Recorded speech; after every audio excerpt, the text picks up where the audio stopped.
Salutations, Legion of Doom. Welcome to Podcast The Storm, with sociology outcasts, crazy weirdos, and all around nerds convene to talk and debate all things pop culture. With me, as always, is my co host, the nerdy occultist, aka the authenticator, Dalton L. Mortimer. Hello everyone, I apologize for turning off my camera. I have a fucking crick in my neck and it's a son of a bitch. And I'm your host, last time I want to be the brainstorm of pop culture. How's everyone doing tonight? I am doing, or I was doing decently until my neck cricked the wrong way and now I'm going to have to spend the next 10 minutes banging on it to get the crick out.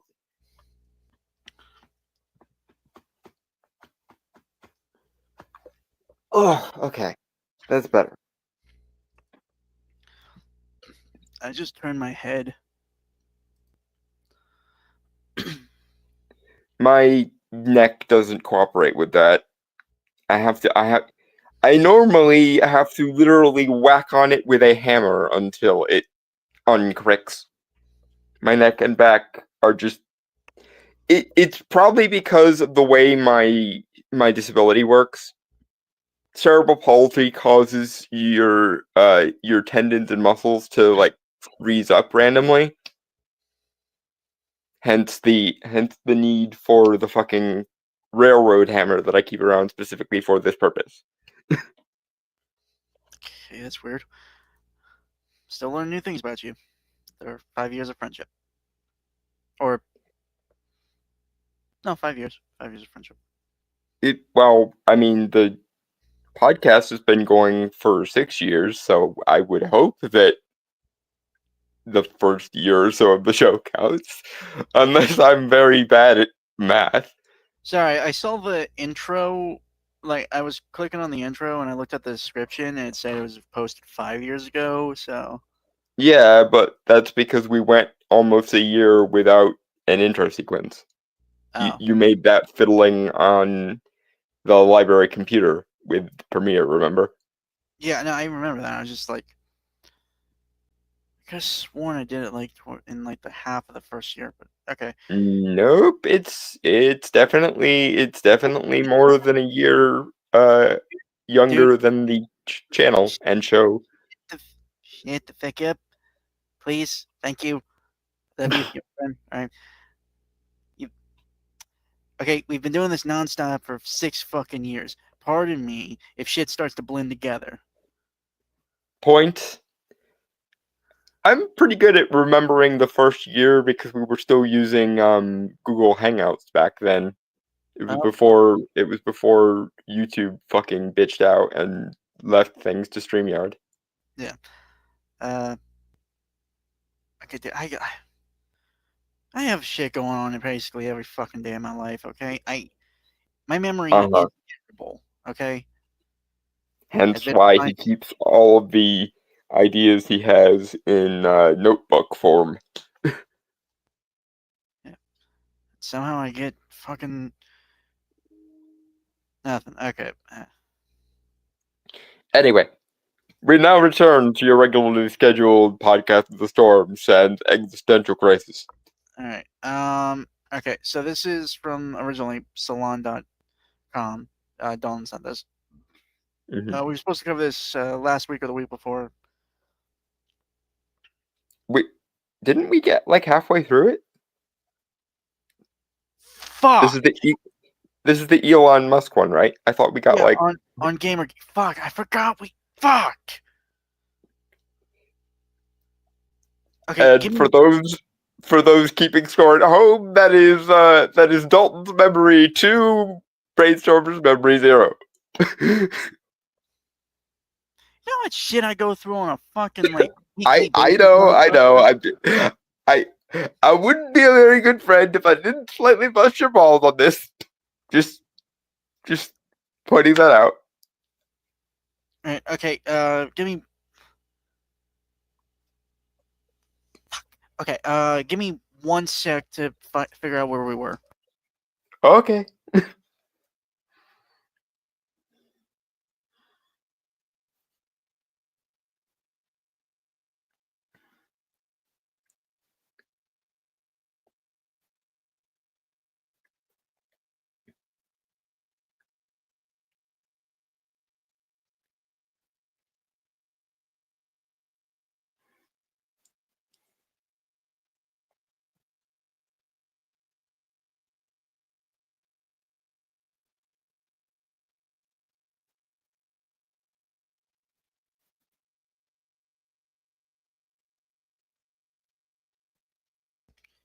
I would prefer you entertain something. I don't care if you sing or nothing, man. Sorry. I didn't know how long it was gonna take you. I really shit internet. Remember that. This is also true. Anyway, things to entertain the chat with. Oh, well, as of yesterday, I think, it's the first day of the summery half of the year. And yes, that does vaguely annoy me. Because, as winter ebbs, so do my energy reserves. So, nerds. But, You are literally a summer child. Quit bitching. yeah, but I've always sided with winter. The only thing that was good about summer was my birthday. And when my grandmother was still alive, I could spend pretty much as much time at her house over the summer as I wanted to. But yeah, sans my great grandmother, because may she rest in peace, the only good thing about summer is my birthday, pretty much. All right. I think I found it. All right. I'm gonna read. I'm supposing. Yeah, I think we stopped before the Instagram thing. I believe so. Yeah. Gamergators realized quickly that outsiders would not be sympathetic to their real complaint, which was, how dare women who have sex more than me make me feel bad about my sexist video games. Okay, and again, I'm pretty sure I covered this last week, so I will keep it short as revisiting it. But the issue was not women. The issue was, and has never been women. It always was the ideological nepotism of intersectional feminism and other assorted neo-Hegelian weaponizations of identity politics and or academic woo. And we only cared about Zoe Quinn's sex life insofar as she was using her sex life as leverage to fuck over video games with intersectional feminist nepotism. Same thing with Denise Sarkeesian, same thing with Brianna Wu, etc., ad nauseum. Hello, DT.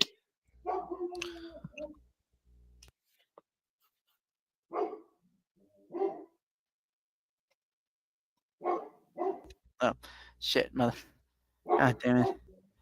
I muted myself when I was talking. I thought I muted myself. God damn it. I'm Well, tired. Okay, I'm fucking tired. Like I don't know why. it's been a very long day for Brainstormer, apparently. I said, hey, how's it going? Uh, I'm doing well. Hope you're doing well. That's cool, man. So long as hey, you're good, man. Hey, I get that honestly with work shit, man. And stress. Life Yeah, does indeed happen, and it doesn't wait its turn or anything either. yeah. Okay. So moving on.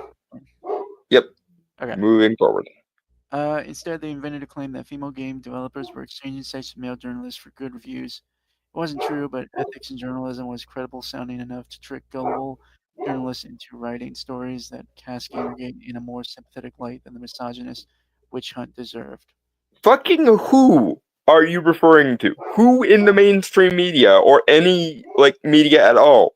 I think the only ones who really did anything good by us back in the day were Breitbart, and that was mostly just Mayu Yiannopoulos in particular, before he bought into the Kool-Aid and literally tried to conversion therapy himself.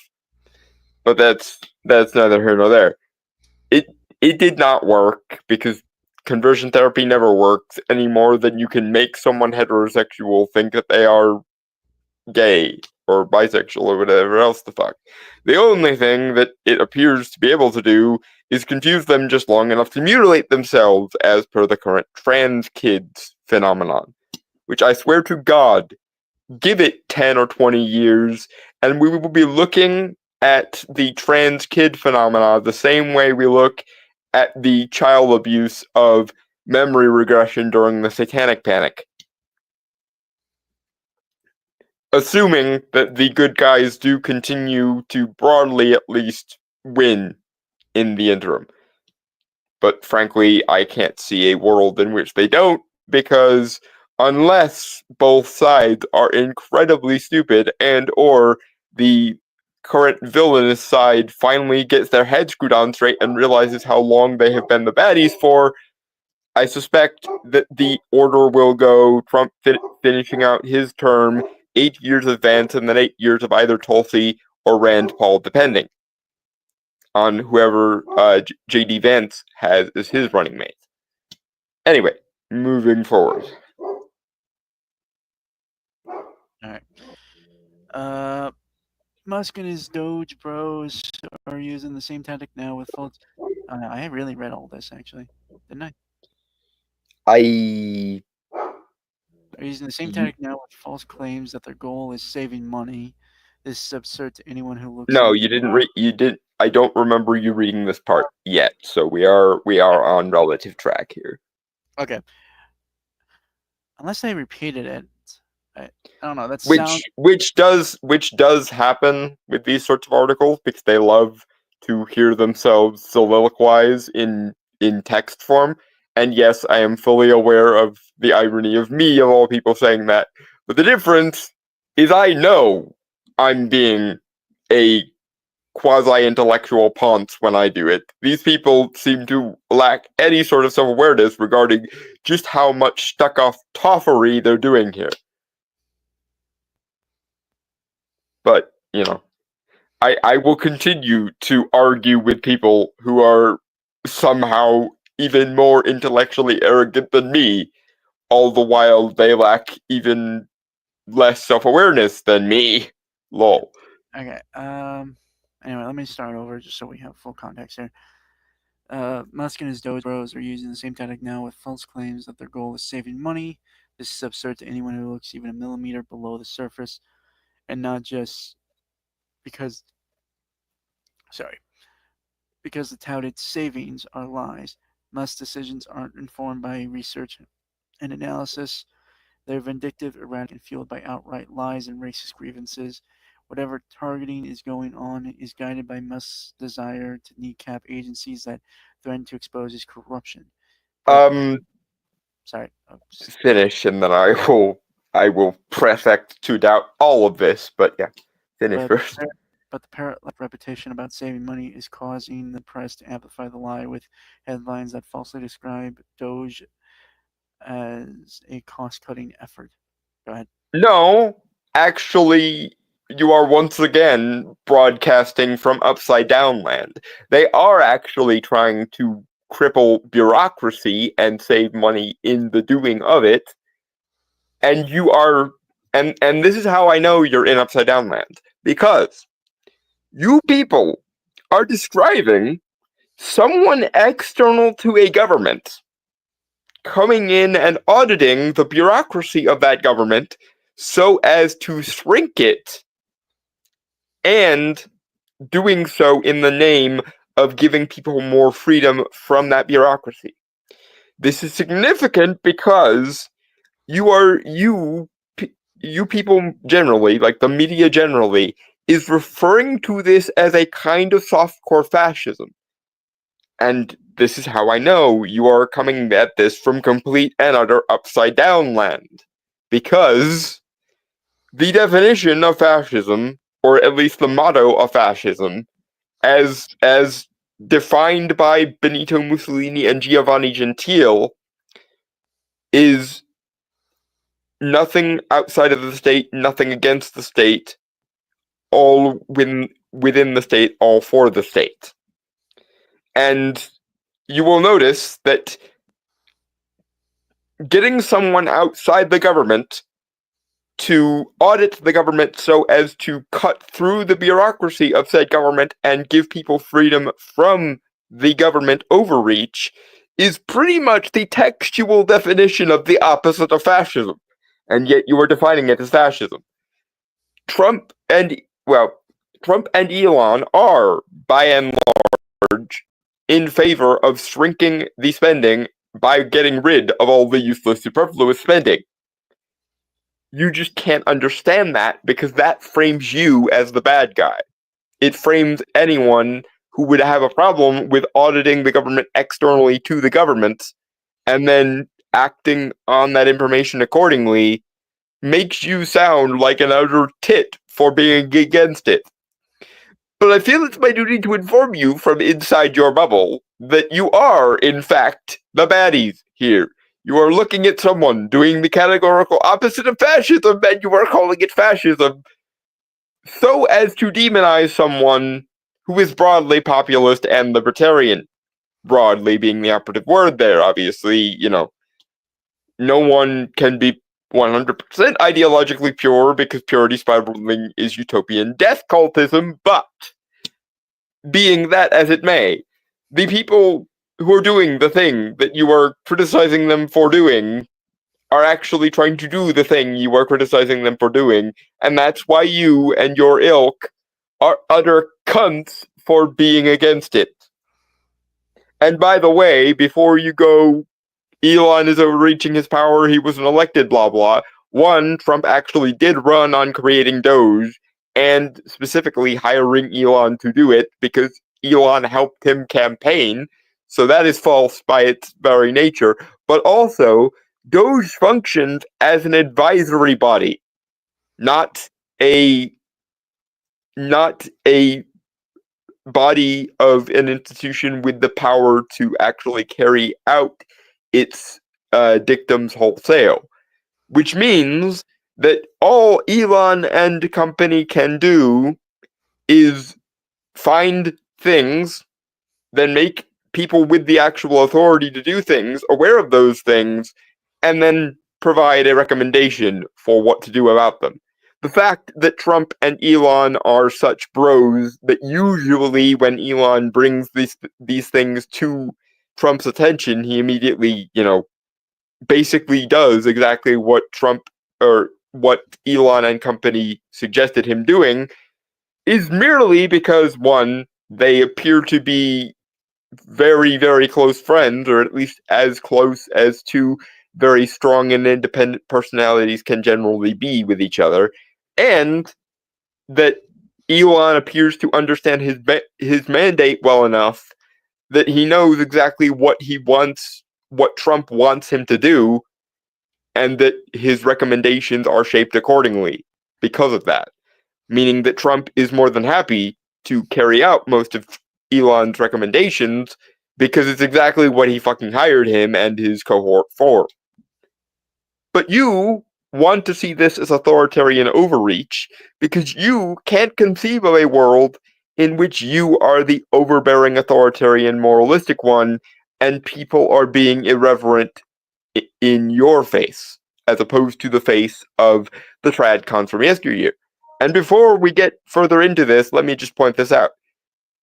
I viscerally hate any kind of moralistic authoritarianism. Full stop. I hate elitism. Full stop. I prefer meritocracy, which is populist by its very nature, because it's non-restrictive. And thus, I will, and will continue to say, fuck the Tradcon Family Values Brigade from yesteryear. They ruined society just like the Social Justice Party is ruining them now. But the difference is that when the vertical jump of the left happened, i.e. on the political compass, it jumped from being libertarian to being authoritarian and moralistic. When that vertical jump of the left happened, after the Tradcon evangelicals of the 90s were soundly routed after the Bush years, when that happened, I stayed true to my actually stated principles, which is fuck moralistic authoritarianism, hail populism, hail libertarianism. A large chunk of the left, on very much the other hand, were basically blindsided by their own moralistic authoritarianism because they didn't want to believe that the Tradcons were, for all intents and purposes, mostly vanquished. Because if they realized that, they would realize that they are the ones in power and that power must therefore be used responsibly. And because their ideological fervor wouldn't allow them to act responsibly, i.e.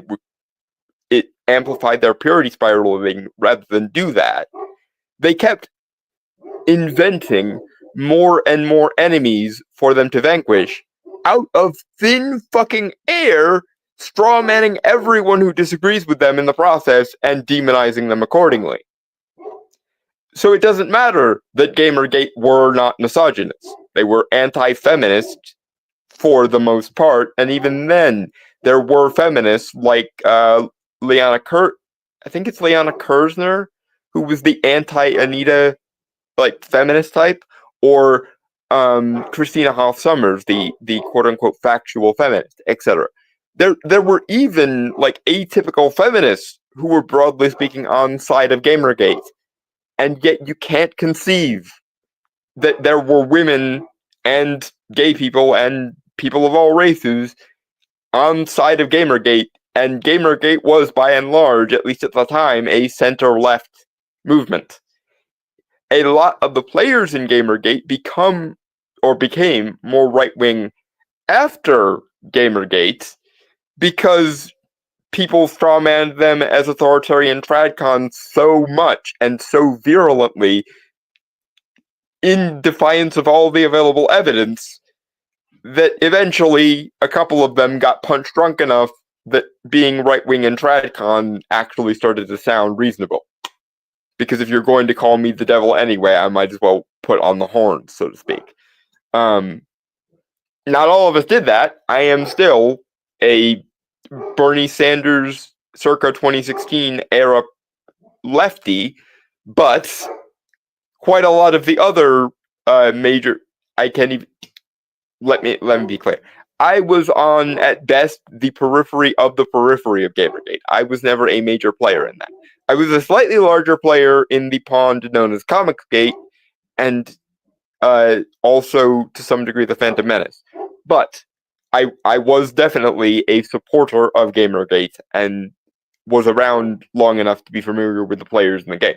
And in short, the only reason why the likes of the Lotus Eaters and Sargon of Akkad went as Tradcon as they went, after nearly a decade of getting called Tradcons when they weren't, is because you people kept calling them the devil when they weren't, and so they figured, fuck it, I will just put on the fucking horns at this point. I would like to see a world where the powers that be realize how much they were the baddies and realize how much the culture war fights were erroneous, and that the Gamergate side or Comicsgate side or Fandom Menace side were the good guys all along. But barring the next decade or so, maybe two, I doubt that will ever happen. I do think after the second or third time the establishment loses, first to Vance and then hopefully to Tulsi or Rand Paul, maybe the left will finally, the light will come on and they will see that they were the baddies the whole time. But until then, I expect it will take a ruthless routing of, last election proportions to occur 2 or 3 more times before they realize, wait, we were the baddies because we didn't remember to keep an eye on ourselves and make sure that we avoided moralistic authoritarianism of our own. But until that day, I am going to remain here as the one lone bastard on the left, still hoping to reclaim it someday. And until then, I will be arguing with morons like you continuously. On we move. Yeah. General, we have different definitions there or something. To what? It's nothing. To what? Called that text. Is that 856? I don't. You, honestly, don't. You talk a lot, so I. Sorry. Yeah. That's nothing. Hassan called that Texas anime law. Yes, he is one of the people misunderstanding what it is about. People getting the free speech and/or liking it. I think the Trump stuff is more about removing the enemy's assets from his administration than actually cutting spending. But I don't see how he wouldn't do at least a little bit of both there. Because Trump is, and to his credit, a populist. I do not think that he's just going to go herp derp derp, now let's spend that on stuff that I want. At most, I think he might start redirecting some of the spending to areas where it actually would benefit the people of America, which, frankly, I'm actually even slightly more in favor of than just full on cutting the spending. Because my biggest complaint about both sides of the establishment or one of my biggest complaints about the establishment of both parties has been every 4 years they bitch about, should we raise spending, should we lower spending, should we raise spending, should we lower spending, and no one fucking, until now, Trump and Doge and Elon, has bothered to ask themselves the question, fuck the amount of spending we're doing, should we not at least keep an eye on where the money is actually going and actually making sure that it's being spent correctly? I do not care about the issue of raising or lower spending. I care about, let's keep the spending the same for the sake of argument, but spend it better, more efficiently, on things that actually matter and on things that will actually benefit people's quality of life, please. I do not care about the issue of raising and lowering spending. I care about what you're actually fucking spending the money on, you cunts.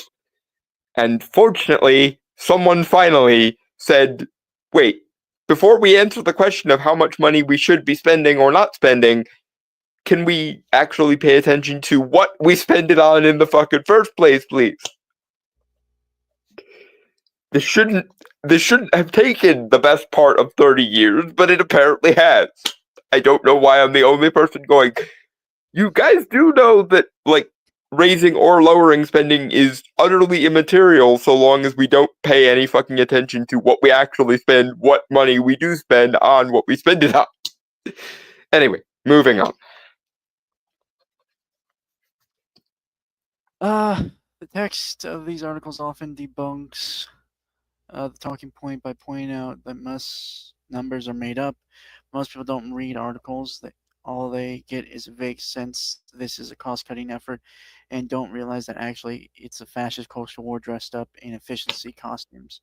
Oh, for the love of all the she the person who wrote this article literally did the thing I was pointing out earlier.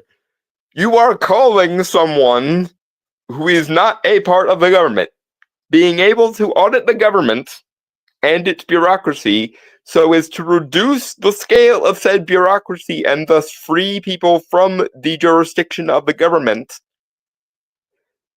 You are calling the categorical opposite of fascism.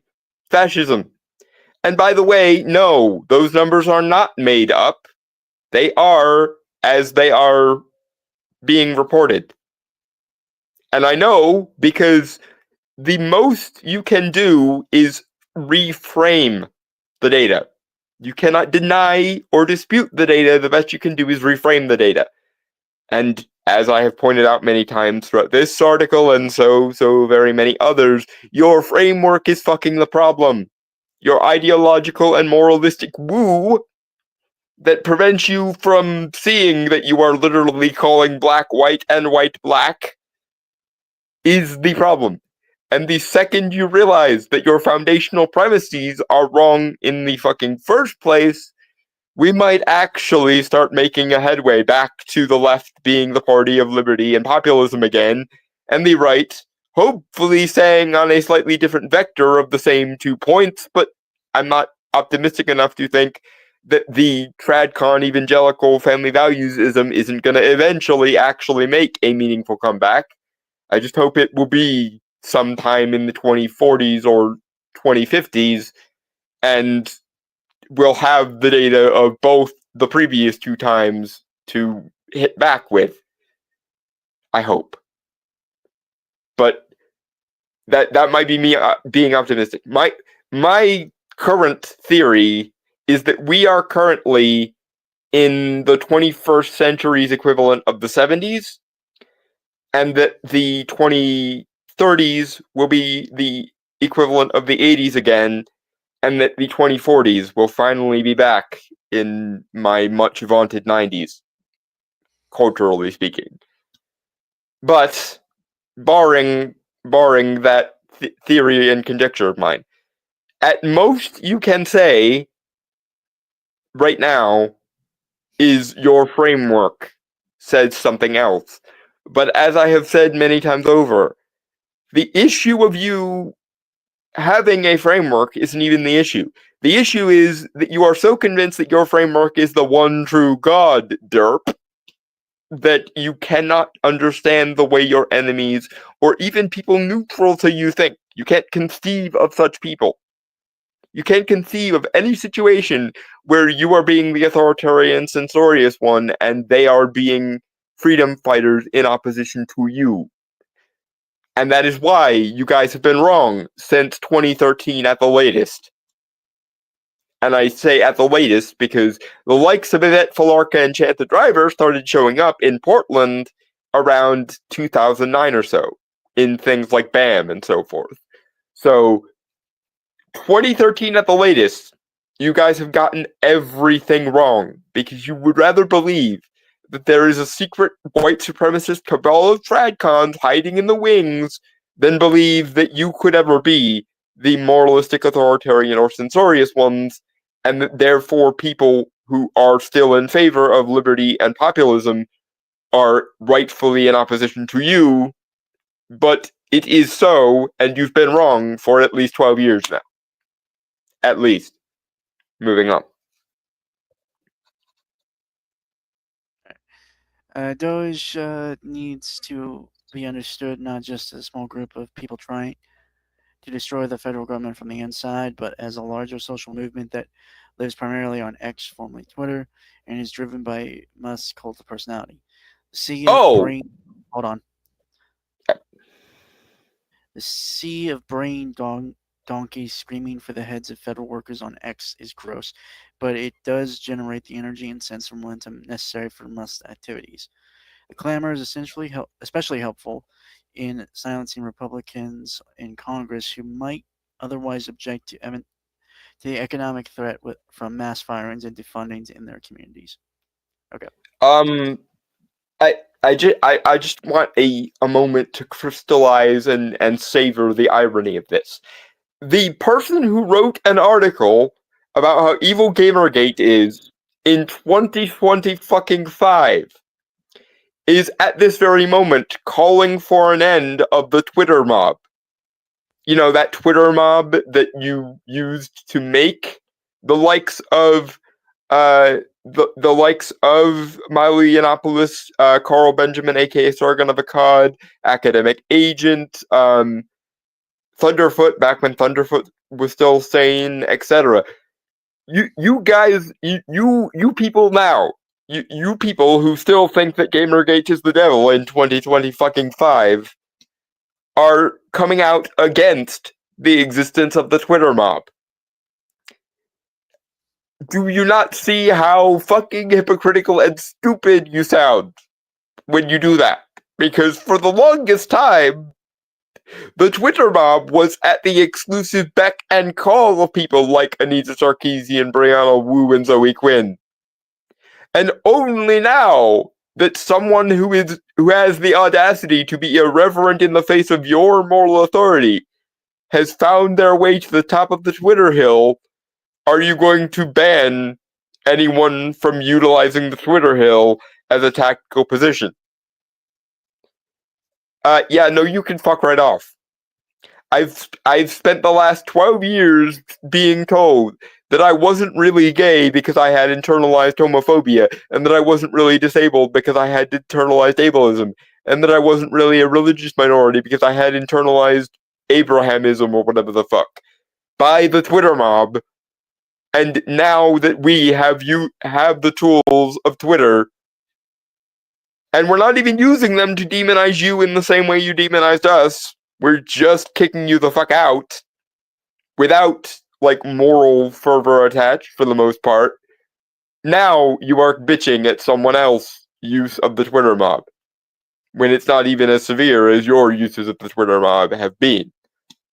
I'm all for eventually tossing this ring into the fire, but the only reason you don't like the Twitter mob now is because you're not the arbiters of the Twitter mob. And by the way, and this is much to Elon's credit, he's not actually actively using the Twitter mob against you. He's just letting the people who you've been calling various demons for the last 12 years, he's letting them actually talk, and their talking points are such that they can BTFO you. Like, if Elon was actively using Twitter in the way you're describing, I would be right there with you, because I am of the opinion that the ring cannot be used for good, it must be cast into the fire. But he's not. He is not being Gollum or even Boromir right now. He's just saying that maybe we should actively use the rings of power that we have to counter the ring of power that they've used for the last 12 years. So, for the moment, I don't have any issues with Elon. He's not actively persecuting the left or utilizing Twitter in the way you're describing. The second he starts doing that, then I will be right there with you, chanting, cast it into the fire, or this is the day the strength of men failed, etc. But, he's not doing that. So until I see evidence of him going full Boromir, I'm just gonna incredulously stare at you in the hopes that you'll realize how hypocritical you've been just now by disavowing the Twitter mob, but only when you're not in charge of it. And on we move. Gentro, we are all that is good, saying this in quotations, and none that is bad. That's why we are here and should win, repent, and join us, or at least try to. Maybe we'll let you in. Don't these people say to the privilege equality looks like oppression? They do, and apparently it does. We have a QED right here before us, and again, I fully support the rhetorical premise you're using, even though you're not using it consistently, that nothing good can come of this ring. But I'm gonna have to press X to doubt your motivation when, until the historical equivalent of 5 minutes ago, you were more than comfortable using this ring to basically do what Sauron does at the beginning of the movie, and like ram like Maiar light into whole armies at once. So yeah, no, I'm more than happy leaving the ring in the hands of the hobbits who can resist it for the time being, rather than you now bitching that, oh, you can't steal our ring, even if you don't decide to use it. You shouldn't give the ring to those hobbits who are likely to carry it to Mordor and melt the fucker. You're supposed to let us have the ring and beat upon you mercilessly forevermore. Yeah, no thanks. That pitch really doesn't sell me. And I'm not, and I may be a wizard, but I'm not the wizard who's bent to the whim of your Palantir, my darlings. You can fuck right off, please. Moving on. The recruitment strategy to build this crowd of haters comes straight from Gamergate. Appeal to the people by enticing them to take their insecurities out on your chosen scapegoat. That's you guys. With Gamergate, young men were encouraged to redirect their sexual frustrations and social anxieties away from useful projects like self-improvement and toward bellowing hate nonstop at a group of women who were turned into symbols of everything the Gamergaters feared they would never have. Filling jobs, active sex, and cool haircuts. No. Okay, not only are you once again being blind to all the women, black people, people of various races and ability statuses and so forth, not only are you blind once again to the fact that Gamergate was broadly a center-left movement of people of various backgrounds against specifically intersectional feminism and broader neo-Hegelian academia, not only are you ignoring that, you're also ignoring the shit ton of men and people and white people and privileged people who were on your side all along and always have been. Like, I know feminists having blind spots to everyone's issues but theirs is a common thing, but you can't honestly tell me you don't remember Steve Shives being the internet's punching bag for almost half a decade. Or all those rich, white, powerful women and men who treated Gamergate like they were Nazis, all the while they were simply saying, we want gaming to remain as it is and not ideologically captured by your machinations. You can't honestly tell me you don't remember how many rich cunts, by which I don't mean women, I mean people who are cunts, who used Gamergate as a moral rallying cry for so much wealth and money most of the members of actual Gamergate couldn't even imagine that amount of money. Anita Sarkeesian was paid multiple hundreds of thousands of dollars to make, I believe, like 20 or 30 videos that she never even fucking made, because she played the moral hierarchy of the women's card for almost half a decade. All the while calling her opposition garbage humans, and meanwhile all that her opposition called her was a blindly ideologically captured bitch, which she was and is, and her being called a bitch was not because she was a woman, it's because she was a fucking bitch. The same thing that's true of, all the people who opposed Hillary Clinton in 2016.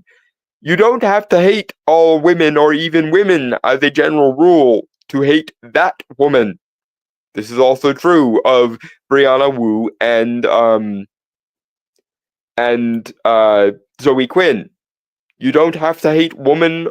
You don't have to hate women or even the qualities of women to hate those women, because those women are using their privilege as women to mercilessly demoralize entire swaths of people for nothing other than wanting their hobbies to remain not ideologically captured.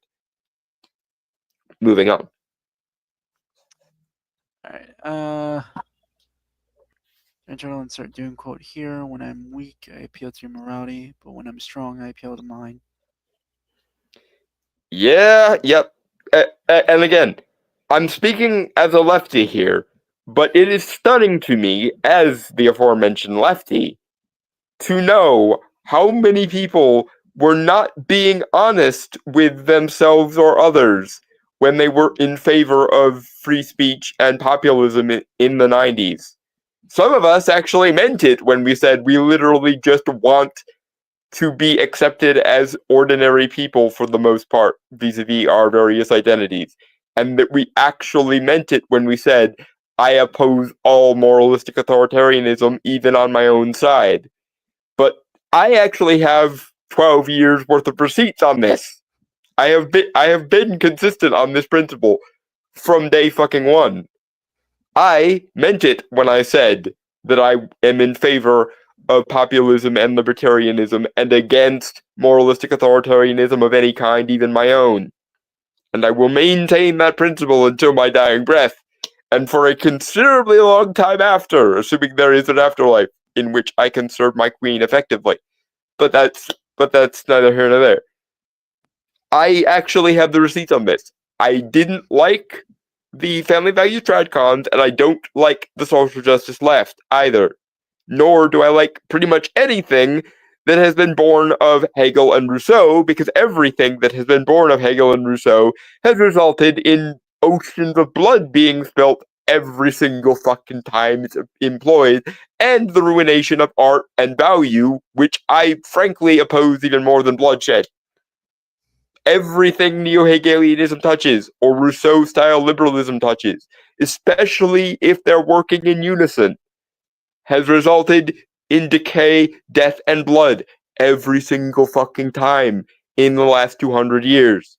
And I have absolutely no reason to believe there is any part of it that won't. Because again, we have 2 centuries worth of entire civilizations being turned into authoritarian fuckholes by neo-Hegelianism of various stripes, and or the combination of Hegelianism and Rousseauian liberalism. I still maintain that John Locke was, for the most part, based. The only thing he got wrong was the tabula rasa thing, and that was because he didn't realize that Evo Psych was a thing. Had John Locke replaced his tabula rasa concept, though, with something like the universal nature of man, or the like overarching nature of nature itself, which is probably the best he could have gotten, not knowing about evolution, and especially if he could see, modern day Evo Psych and replace his tabula rasa concept with Evo Psych, John Locke would have been right about pretty much anything, or pretty much everything, at least as far as human behavior goes. So that being as it may, I am not Sargon. I'm not going to disavow all forms of liberalism or libertarianism. But I'm certainly going to remark that the mother and father of evil for the last 200 years have been Hegel on the one hand and Jean-Jacques Rousseau on the other. Every time they are employed, especially when they're employed in unison, everything good about civilization and indeed human nature will be drained out of it within a fortnight of these two coming together and employing themselves. Moving on.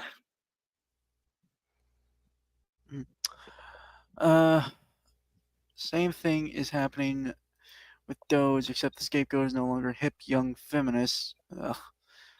Though the Doge bros hate them too, but federal workers. The psychological projection of their own flaws and insecurities on these anonymous workers isn't subtle. The accusations that middle-class federal workers are parasites, frauds, and thieves sound quite rich, coming from people who seem to have nothing to do all day but scream Invective is the word. And who often are knee-deep in cryptocurrency, a market that appeals What? only to crime and degenerate gambling. What the fuck do you call this article other than spewing moralistic invective?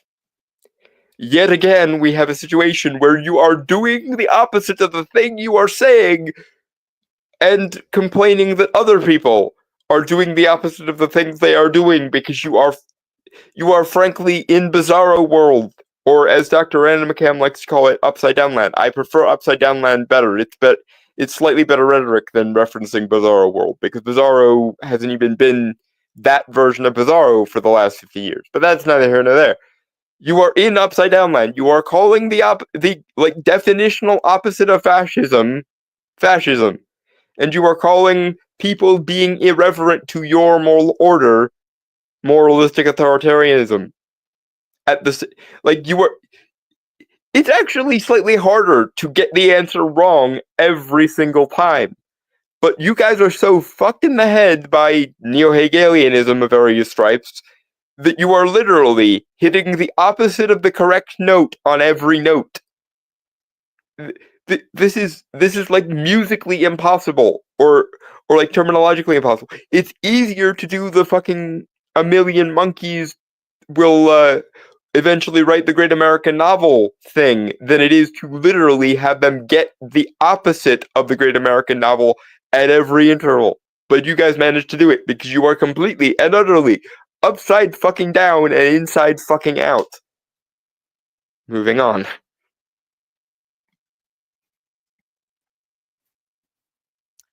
As Reed said, many people involved in Doge were recruiting to the far right during Gamergate. It makes sense that the psychodrama of losers in their 20s that was aimed at Q girls has now, as these men age, shifted its target. Now they hate people who represent a successful middle age of having a stable job that means something to the world. Okay. Aside from the fact that they have it completely upside fucking down again, you are, at this very moment, framing the middle-aged HR hags as if they are both good and morally virtuous. If that isn't a demonstration of exactly where your loyalties lie, I do not know what fucking is. But yes, the entire neo-Hegelian corruption of academia and government and every corporation under the sun and the IPs those corporations have access to is a bad thing. And no, their priorities really haven't shifted all that much. The only thing that's changed is, as you say, and this is the only aspect of this I will agree with you on, some of the people who were center-left 12 years ago when Gamergate started are now slowly but surely becoming demoralized enough to go, fuck it, if they want to call me a tradcon even though I'm not one, I'll just become one, fuck it. And again, I am skeptical of those people, as can be demonstrated by the videos on this channel, because almost as often as not, we are criticizing both the tradcons and the social justice types, and we've even devoted entire shows to just criticizing the tradcon types before. Look at every response we've ever done to the Lotus Eaters as evidence of this.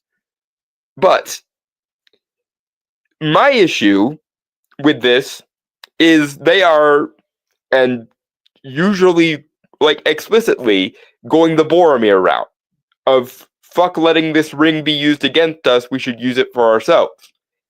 And my issue, and every other sane person's issue with this Boromir attitude, is nothing good can fucking come of this ring. Nothing. Niet. Nil point. Everything it touches is devalued and then destroyed. It or turned into the exact fucking mirror universe opposite of it fucking self. And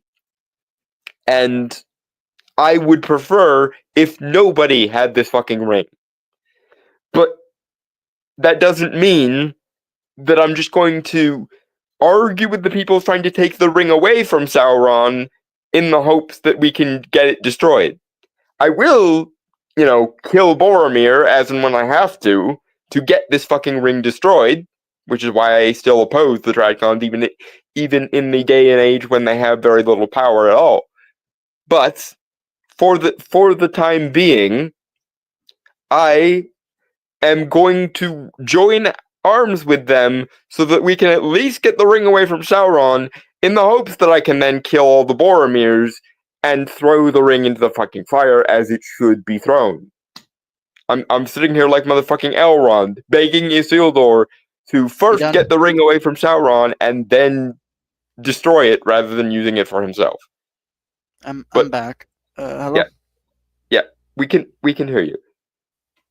But to finish off my point, but regardless of whether this ring gets used by the good guys and it destroys them, or this ring finally gets thrown into the fucking fire, step one is most definitely get it the fuck away from Sauron. Anyway, moving on. I thought we had finished the article, but I take it that was just your computer fucking off? Yeah. Okay. So, once more into the breach.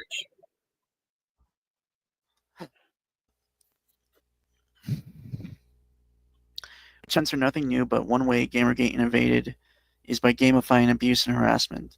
Gamergaters acted like they were all playing a big video game, but instead of killing zombies, goblins, the targets were real people. The rhetoric of video games were all over Gamergate, except instead of the big boss being a monster in a castle, it was a woman in the world they hoped to break mentally through sustained harassment. This attitude allowed the Gamergaters to create moral distance from their actions by pretending it was all just a game. They could avoid dealing with the fact that they were doing real harm to real people. The people in question, the people we were opposing, literally wanted our entire identity and any identities adjacent to it, i.e. gamer, nerd, geek, etc., to either be added to the progressive stack as another victimhood identity or destroyed utterly. And yet, no, I don't feel like aggressively arguing with people who want your identity to either be enslaved to their moral ends or dead. I don't think arguing aggressively with those people is wrong. And I wouldn't qualify the vast majority of it as harassment.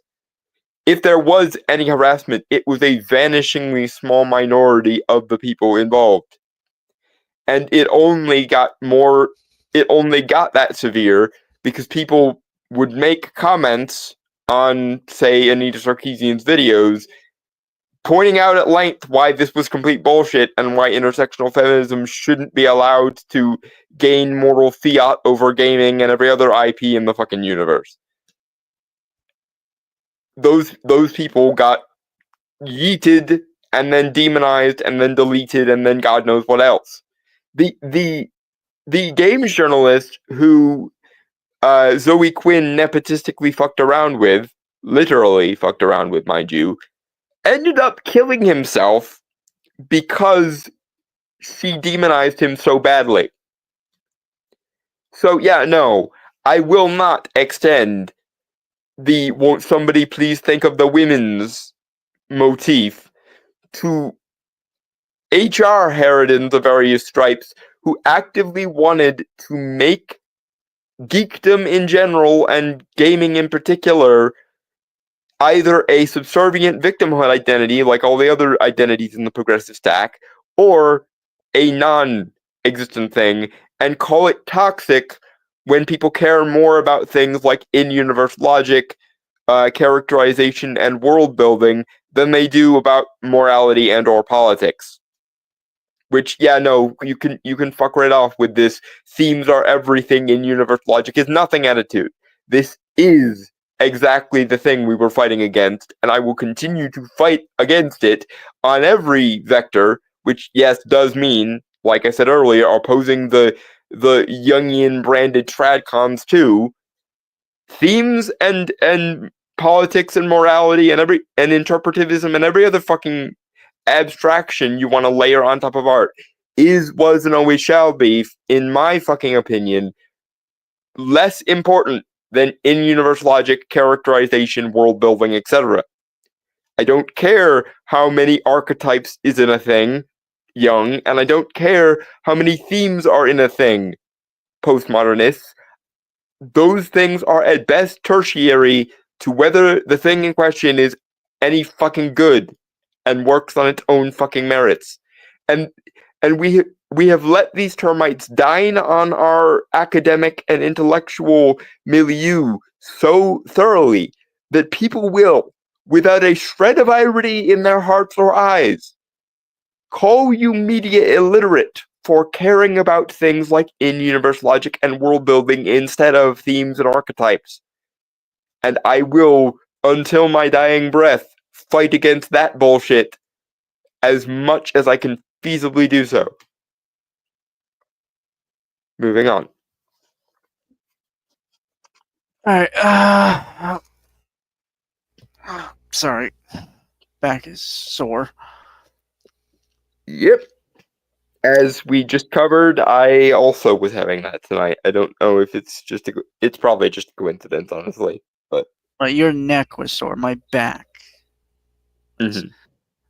So, okay. If we lived closer together, I would gladly massage it for you because I'm really fucking good at that. But unfortunately, there's like 8 hours between us, I think. So Yeah. there's only so much I can do from here. Anyway, moving on. Alright, what was that? Okay. Because Gamergate, the online right refers to anyone who opposes Donald Trump's. Sorry. Fuck, I don't know why I'm so tired. Trump's agenda as an NPC. God, that hasn't been a thing for a while. I don't think people started doing that. Yeah, this is the thing. It takes them like 3 years to catch up with where they thought the zeitgeist was, 4 years ago, and then they even get it more wrong because they don't actually take things as read. They often take them as the opposite of read because they can't let themselves come to the conclusion that we are being the overbearing moralistic ones and they are being the irreverent ones. They can't see reality for what it is. Their entire moral framework relies on reality being upside fucking down and 3 to 6 years out of date. The same thing happened with the Rewriting Ripley article.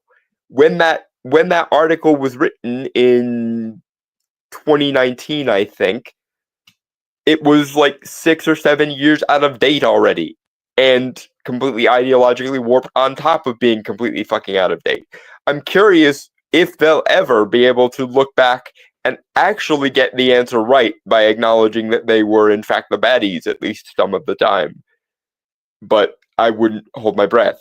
I think that if that ever happens, it's going to happen after 2 or 3 more years like they just had. Or rather, 2 and 3 more intervals like they just had. I.e., they need to lose just as badly to Vance as they did to Trump, and they need to lose just as bad to whoever comes after Vance, probably either Tulsi Gabbard or Rand Paul, if they have any sense. But yeah, I think they'll need to lose even more resoundingly before they finally allow themselves to come to the conclusion, wait, Gamergate, Comicsgate, and the Fandom Menace and all the other sort of gates and culture wars were right all along and we were the bad guys. At least I hope that in the next 20 years or so they might come to that conclusion finally. Because between that and their load time, the 3 to 6 year gap they have figuring out where things were or where they would think things were 6 or 7 years ago, between that and their load time, they will never get the right answer. Ever. Which I guess I should be applauding because the longer it takes them to get the right answer, the more succinctly we can undermine all the wrong shit they've done for the last 12 years. But at the same time, I still... Yeah, sorry. Continue. To be fair, that wasn't even the end of that sentence. Oh, God. Yeah, so I'm going to start over just so we have the full context of it. Yep. Because Gamergate, the online right refers to anyone who opposes Donald Trump's agenda as an NPC, which is a gaming term for non-player character, such as the zombies or goblins you fight, or if you're playing a Mario game, mushrooms you squish.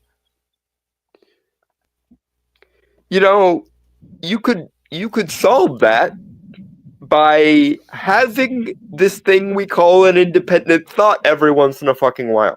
This is the problem with ideologues. Not only do they get a completely warped understanding of reality, but they take points wholesale from that ideology, and so the part of them that can think in lateral terms at best atrophies or gets used to justify their mental gymnastics. So, like, that's why you get called NPCs. Personally, I don't like the NPC meme because, frankly, after a certain point, the people yelling NPC at everything become just as NPC-ish as people they're criticizing. Personally, I don't even like the term woke necessarily. I still prefer the term social justice warrior or SJW because it actually has, descriptive qualities to it. And that part is more worthwhile for me. The part that's actually descriptive rather than just derogatory. When you think that your morality is so sacrosanct that you can enforce your definition of social justice on everyone who isn't you, that is the exact moment when you become my enemy. And again, may I point out that I've been consistent in this for at least the last 12 years, because I would say the same thing about the Tradcon family values types of yesteryear. They are nothing but right-wing SJWs, because they want to enforce justice, A, socially, and B, at the point of a metaphorical sword at every interval, pretty much. Moving on. All right. As right wingers on forums have explained, they believe opposition to Trump inherently means a person can't do or think on their own, and that they only hate Trump because that's what they're told to think. Needless to say, dehumanizing people like this is a standard tactic for justifying abuse, harassment, and even violence. You guys do that too, so.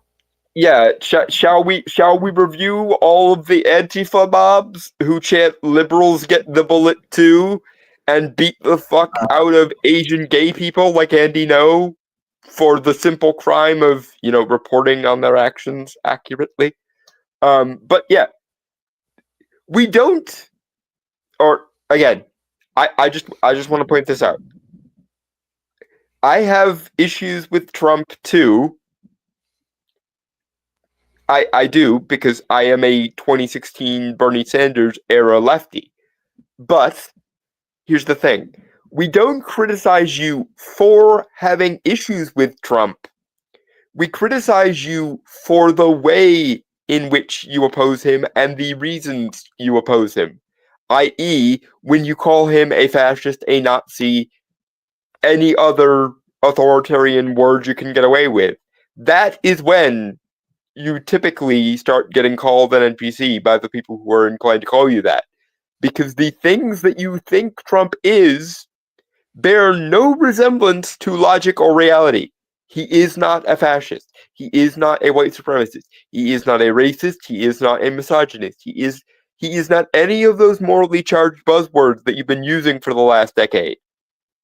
What he is a, broadly speaking, populist libertarian former business Democrat who ran as a Republican in 2015 only because he knew that the Democratic establishment had already appointed Hillary, and that, let's be honest, he probably also figured that most of the populist energy on the left was being used to prop up Bernie, because it was. So it wouldn't be outside of his realm of knowledge to understand that A, the establishment Democrats wanted Hillary more than anything, and that most of the grassroots activism was being done for Bernie on the left. So he bit the bullet and ran as a Republican, and a very moderate, very non-traditional Republican, and yet they called him a fascist for being populist, which, again, is one of those the exact opposite of reality things, but, upside down land B like upside down land B. Moving on.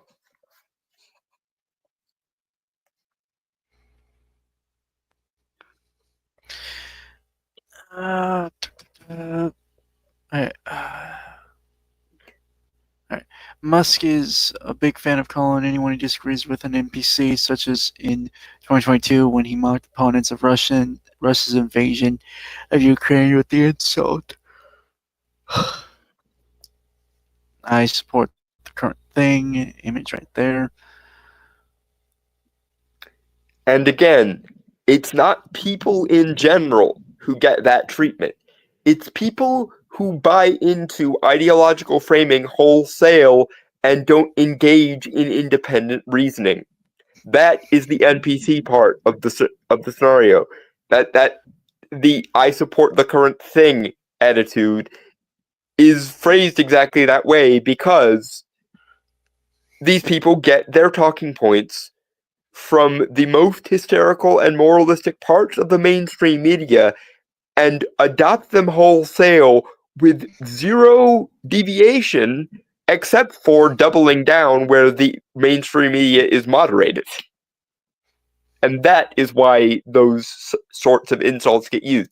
Not because you oppose people, but because you have none of your own reasons for opposing people. You only have this is the current crop of talking points and ideological frameworks. If you have your own reasons for opposing Trump, like I do, I, for example, would rather the populist leanings be sent in the direction of the Nordic model, and therefore we could have a government that serves its people better and encourages quality of life in a way that Americans are rather unilaterally behind everywhere else in Western civilization. But I would rather Trump, a right-wing populist, broadly libertarian, than no one who is a populist or libertarian. And that is what the Democrats were offering and have been offering pretty much since Trump got elected that first time. Rather than come to the same conclusion of we should react to his populism by out-populisming him, they said basically populism is evil and equivalent to fascism. And they don't see why that's a completely retarded position for which they should be mocked mercilessly and for which they will lose at every interval. Rather than try to be more populist than Trump, they just, by and large, went populism is a sign of fascism and went completely and utterly upside down therefrom. And so we should go out of our way to be as elitist and institutionalist as possible and avoid populism and libertarianism wherever we can. That is why I oppose the establishment, by the way. It's not simply because it is the establishment. It's because it is anti-meritocracy and pro-norm to such a retarded degree that they will call good things bad things rather than acknowledge that they should be rooting for good things. Moving on. Did you guys know about the can't conceive breakfast thing?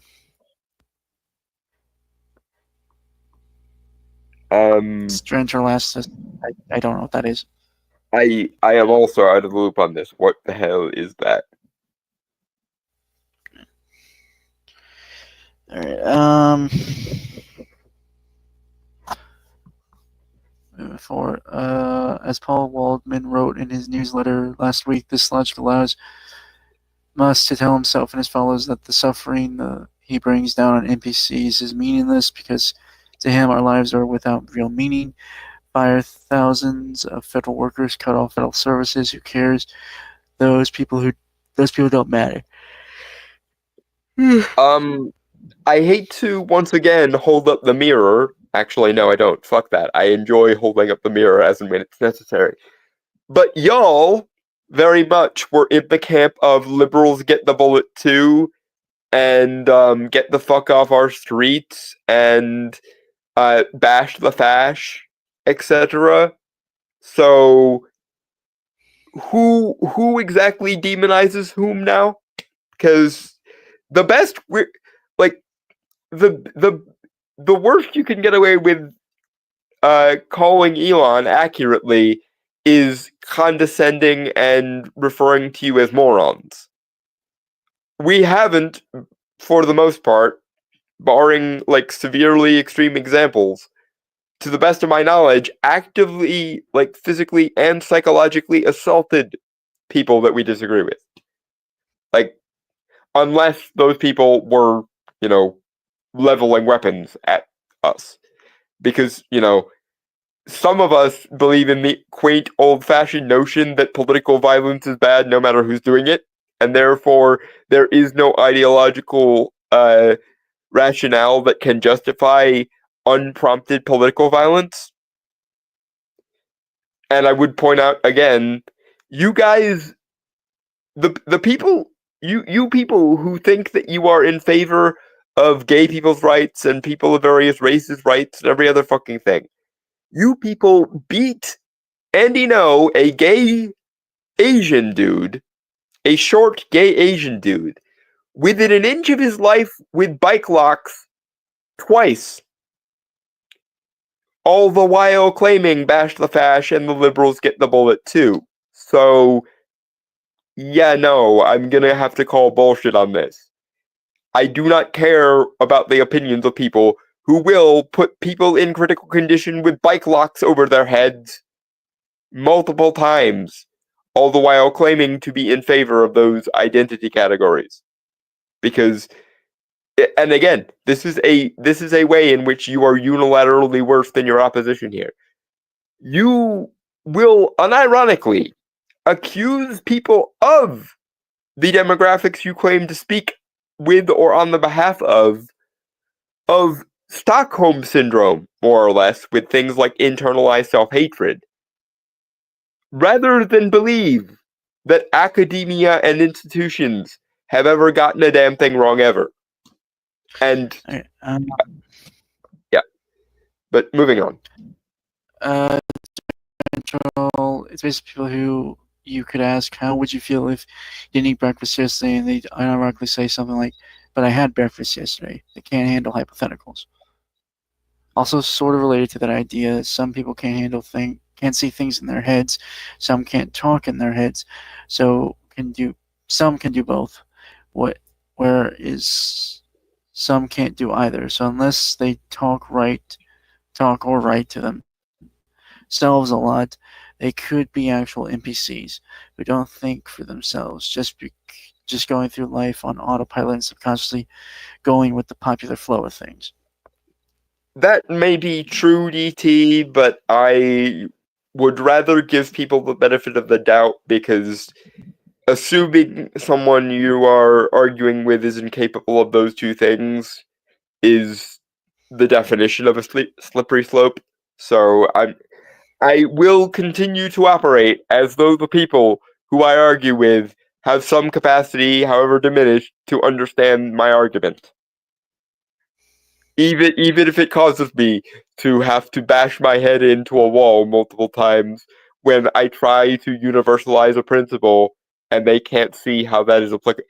This actually happened to me. There's a guy who I argue with on Facebook, whose Facebook name, and I don't even know if it's his actual name, Carl Rosa II, or 2, depending on how exactly you say it.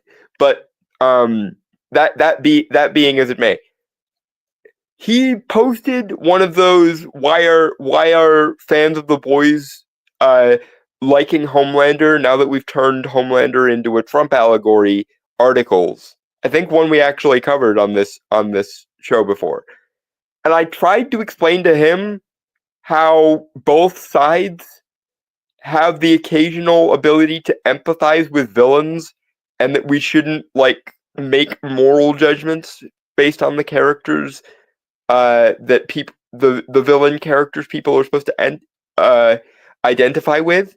And I tried to give him several examples of his side doing the exact same thing with, like, was it Carly from Falcon and Winter Soldier? The leader Think of the so? Flag Smashers that we Charlie Morgenthau, right? Yeah, the one that we based Amelia Angel on. Yeah, I tried to give him examples like that, or like cases where they empathized with Pennywise the clown or the Babadook as gay icons, or like I gave him all these examples of his side having villains that they empathize with too, and he just couldn't. I choose to use the word wouldn't rather than couldn't because this particular guy I know is capable of abstract reasoning because he speaks like a pseudo-intellectual ponce every 5 minutes. But yeah, he wouldn't allow for any sort of equality between the people who empathize with Carly from the Flag Smashers, and the people who like Homelander now that Homelander is transparently being used as a Trump stand-in. And I tried to explain to him the thing I've mentioned, I think, to both of you a couple of times, where by trying to make Homelander more like Trump, rather than have Homelander's stink become attached to Trump, they ended up translating some of Trump's likable qualities onto Homelander. And they didn't understand that they did that. I tried explaining that to this particular Ponce, and he couldn't register that people might have reasons for liking Trump and therefore turning a character into a Trump stand-in in the hopes of demonizing them might have the exact opposite effect if you don't have the self-awareness to examine your own arguments. And he wouldn't accept it no matter how many times I made the argument. Anyway, that's just a personal example of mine of what you were just talking about. But let's move forward again. Musk's attitude was on full display Thursday at the Conservative Political Action Conference. He whipped out a chainsaw, the kind of goofy weapon you might see in a video game, except that it's real people whose lives he's ruining while he grins at the cameras. During his talk, he said wearily, "I'm not sure how much of the left is even real, as if half the country were nothing but, well, NPCs." He also insisted repeatedly that the important thing is having fun when he fires people at random, takes away food and healthcare, and threatens the economic stability of the country and the world. But hey, it's all just a fun video game, right? If you screw it up, just hit restart, right? Yeah, again, I will do that thing I was just describing, where I'm going to hold you to the same standard to which you are holding him and pointing out how your logic doesn't work. These very same people will cheer when villains in fictional media screw over stand-ins for the patriarchy or capitalism or whatever else the fuck, and they will not understand when the opposition does the same thing. Because here's the thing you're not understanding. The very crucial and applicable difference here. You would be correct if the people you were referring to were described accurately.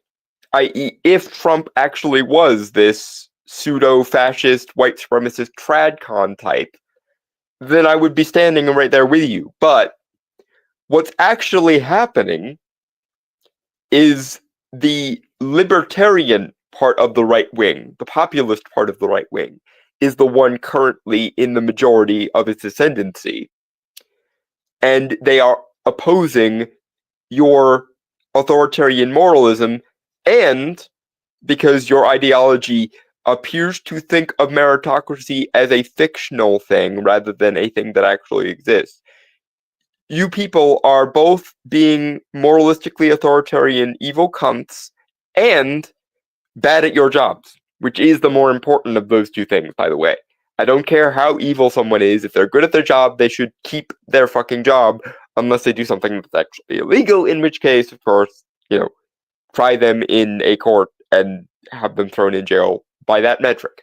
But point being, the people Musk is firing are people who are self-evidently bad at their jobs or doing something with their job that they should not be doing.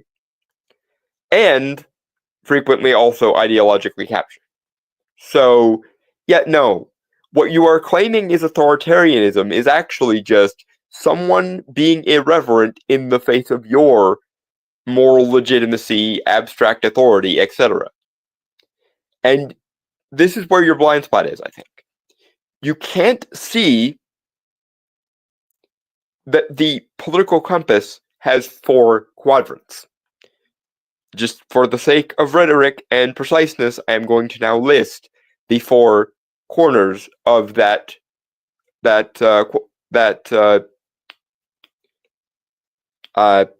what is the fucking word for the coordinate plane? There we go. There is authoritarian right wing, there is authoritarian left wing, there is libertarian right wing, and there's libertarian left wing. You appear to have the blind spot such that you cannot imagine any left-wing position being authoritarian, and you cannot imagine right-wing ideologies ever coming from the bottom right corner rather than the top right corner. To you, there are only 2 sides, the libertarian left and the authoritarian right. The problem is that you are seeing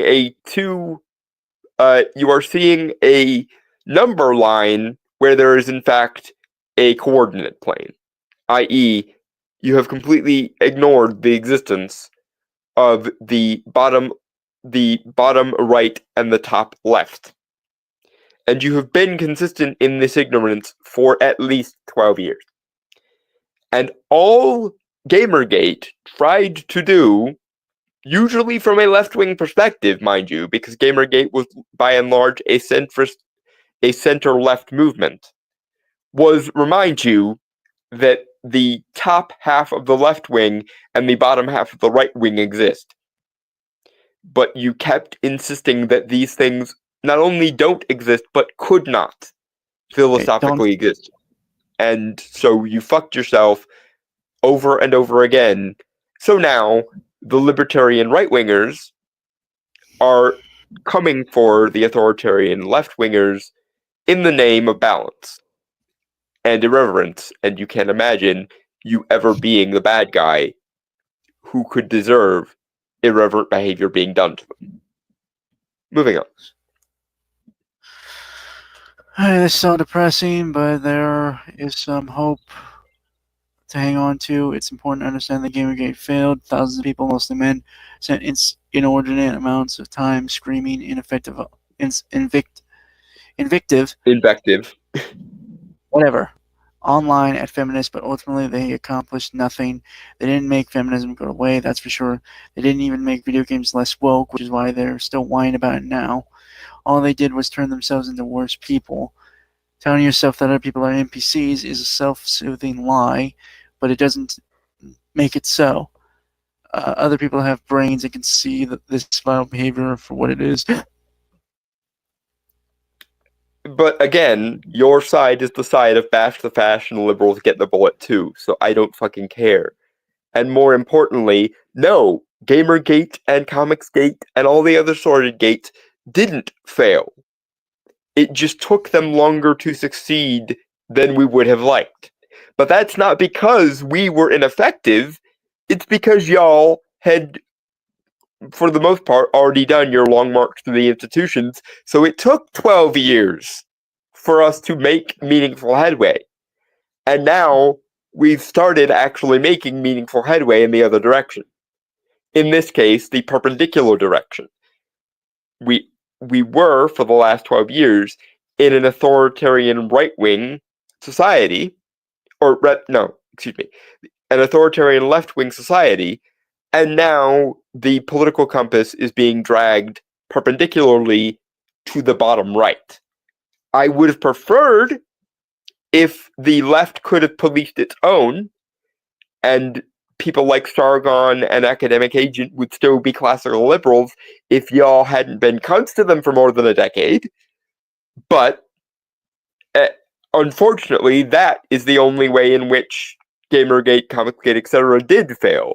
It did take long enough that a lot of the people who used to be center-left are now at least generally more sympathetic to the authoritarian right than is necessary or they should be. But still, by and large, the part of the right wing that's in ascendancy is the bottom right corner of the political compass, not the top right one. You just can't conceive of a way in which you've ever been authoritarian or your opposition could ever have a reason to oppose you and be irreverent towards you. But they do and have for more than a decade. I want the left to be able to police its own, but y'all didn't let it. So now the libertarian right is more sympathetic than you. And in 20 years, when the right begins to death spiral back to its authoritarian zenith again, and or the left finally realizes they were the baddies this whole time and course corrects, I will be more than happy to once again see the libertarian left back in ascendancy. But I'd much prefer if we could all, between us, agree that the authoritarian positions of both sides never accomplished anything, and that we should lop the top half off the political compass as much as we feasibly can, so that both sides are forced to remain libertarian consistently. But until that day, until we can all agree that no one should have the One Ring and it needs to be cast into the fire, and the top halves of the political compass need to be locked the fuck off, until that day, I guess we'll be continuing to do this maneuver every fucking time. I will lean down wherever I have to make y'all finally come to the conclusion that authoritarianism and moralism never solved any fucking thing. Moving on.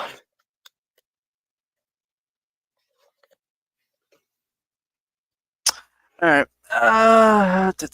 Polls show that Trump's approval ratings are starting to fall. This, to be fair, this was made in February, so. Also false. It was false even back then. So, okay. No, but go. Yeah. And quickly, the more people see mass illegal assault on the federal government, the more worried they get. And unlike a video game, he can't turn it off and make the messy for it to just go away. The data we have actually. Go ahead. Sorry, I didn't realize you weren't done. No. I was done. I was just thinking, should we skip the next article? Because we got so that was the first thing, man. Right. The next one's the Snow White. How long is the Snow White one? I'm okay. I'm taking a look at it right now. But okay, no, actually, it's not that long. Okay, Wait. No, it shouldn't be that long. Okay. Oh, okay. Being that as it may, back to the current article. You are objectively wrong here. Ever since Trump took office, his approval rating has been ticking steadily up, and his opposition's approval rating has been ticking steadily down, because the things that he has appointed Elon to do have been some of the most approved of things that a politician has done in the last 30 years. So, objectively false, and a sign that you are in an ideological bubble. Because the last time I looked, which was yesterday, the current approval rating for the Democrats, or the opposition to Trump generally, is like 22 to 27%. And the current approval rating of Trump is somewhere in the mid-70s. Which should be the moment you ask yourselves, the Mitchell and Webb bit, the "Are we the baddies, Hans?" thing. But you still haven't, because you can't conceive of such a phenomena as the libertarian right or the authoritarian left. And I'm sitting here wondering why we should continue to allow the top halves of either quadrant to continue to exist. But until we can, universally come to the conclusion nothing good has ever come from those two top positions, we're gonna have to continue making this political square dance of ours work, where the Overton window moves downward until the current side fucks off, in which case it moves perpendicularly back downward, etc. And same thing will occur apparently on every 20 or 30-year interval until the end of fucking time, or until we can unilaterally agree that the bottom half of the political compass is the only half of the political compass that's worth a damn thing. Moving on. Okay.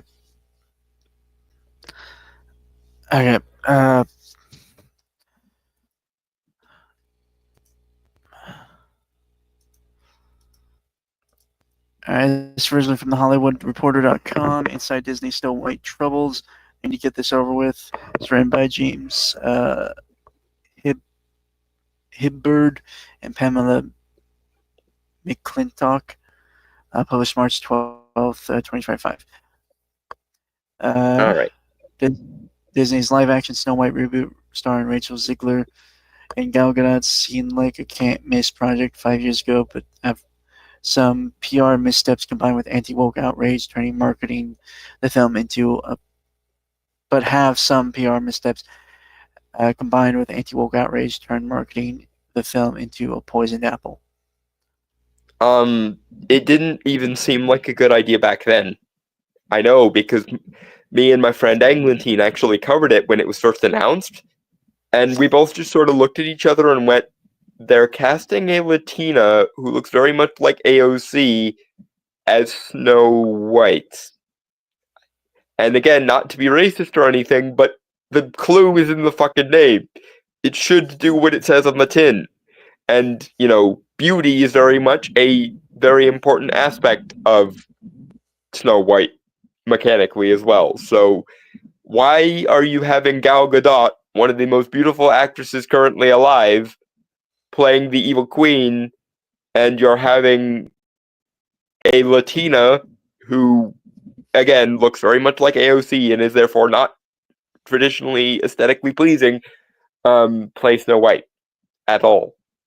And then when you add on the shit that Zegler has said, then it gets worse. But it didn't even sound like a very good idea when it was originally announced. So false. Moving on. I mean, she's actually a good actress. I mean, I've seen her in other stuff. I hear she was good in the Hunger Games prequel, the Ballad of Songbirds and Snakes. She was also the goddess girl in Shazam: Fury of the Gods. The Freddy's love interest. Oh, I forgot she was in that. Of course you would. But either way,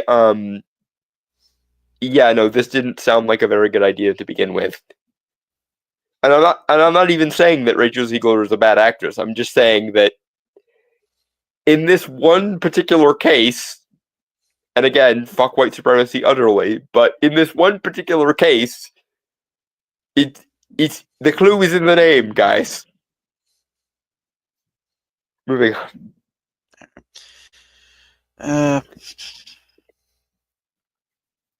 Well, I'm also gonna point this out just because I remember this movie. It was I'm gonna be honest, it's the first movie I remember watching regarding the Tale of Snow White. Mirror, Mirror. Oh, the one from 2012? Yeah. And I thoroughly enjoy that movie, and I think didn't it come out the same year as Snow White and the Huntsman? I'm pretty sure I never saw that movie, so I don't know. But it still had. Go ahead. I genuinely do like that movie, and I think it's kind of like one of those movies that, it's a good modern interpretation of Snow White. It's fun, it's comedic, and a lot of good actors in it. So I have actually seen the current Snow White, so let me just point this out, and it's so funny that you brought up Mirror Mirror, because okay, in short, my summation of 2025 Snow White is it really feels like somebody took Snow White and the Huntsman and Mirror Mirror, shoved them in a blender, separated everything good about that either movie in a centrifuge, and put like Wish from like last year in place of all those good things. That's basically my summation um of Snow White 2025, because essentially they from what I can from what I saw of the movie, it seems like their original instinct was to rip off Snow White and the Huntsman and make it essentially a political thriller slash like fantasy action movie. And then when Rachel Ziegler opened her fucking mouth and pointed out that she's not going to be saved by the prince or be woken up by true love's kiss, etc., that Disney went, holy shit, we have to give them at least some token version of that, so we'll reshoot those scenes. Okay, just speaking as someone who has,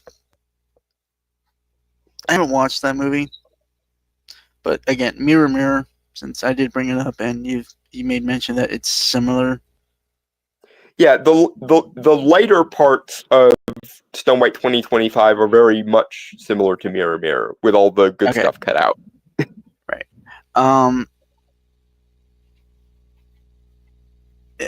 It's been a while since I've seen the movie, so feel free if anyone does remember it better than I. I saw it like a few times when it came out. So memory's a little fuzzy there, but if I remember correctly, she turned into a bandit, not unlike Once Upon a Time. Yes. So makes me think. Never mind. She was pretty adept, pretty skilled, fighter and stuff. Obviously developed, which was shown in the movie, right? Yeah. Like trained and all that, and she developed a rivalry / budding romance with the prince. She did, and she does here as well. Yes.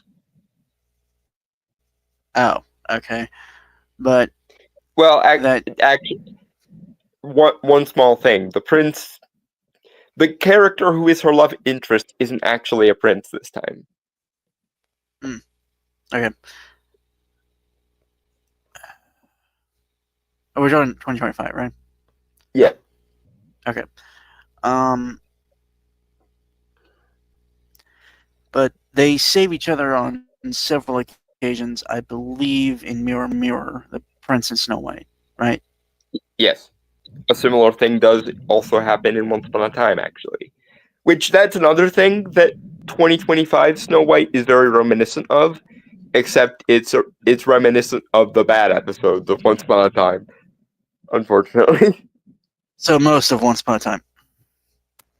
Yeah, basically anything that isn't the 2-part season openers or the 2-part season closers of Once Upon a Time. Sadly. All right, but anyway, let me go through this because we actually haven't gotten into the article proper. Yeah. But just so everyone is aware, just so everyone's aware, my basis for Snow White overall is effectively just Mirror Mirror. My first version of Snow White as a kid was the Good Times Entertainment one from like 1999. But in terms of I wouldn't know.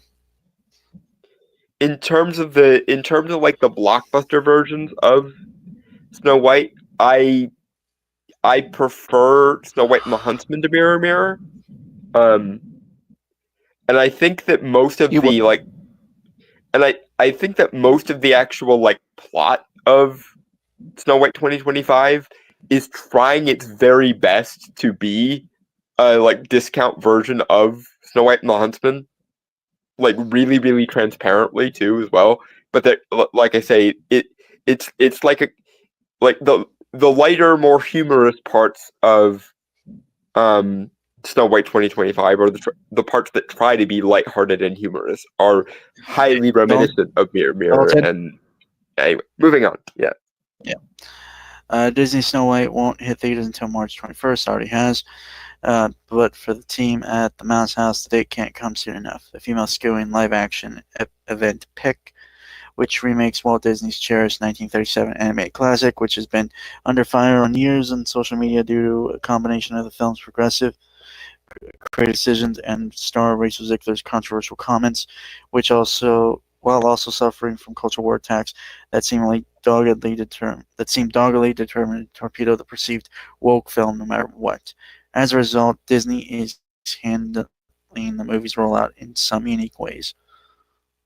Again, speaking as someone who has actually watched the fucking thing via piracy, but still, yeah, but speaking of someone who's actually watched the fucking thing, it is definitely woke. And frankly, it's very, very, very transparently fucking obvious that the only reason why there's any parts of the plot that still resemble the original movie is because the executives were terrified of the backlash to Rachel Zegler's comments. Because there is still quite a lot of this movie that is exactly what Rachel Zegler described. As an example, in this version of the movie, the fairness of either the Queen or Snow White doesn't even refer to beauty or paleness or anything like having to do with aesthetics. It's specifically referring to fairness in the like communist sense.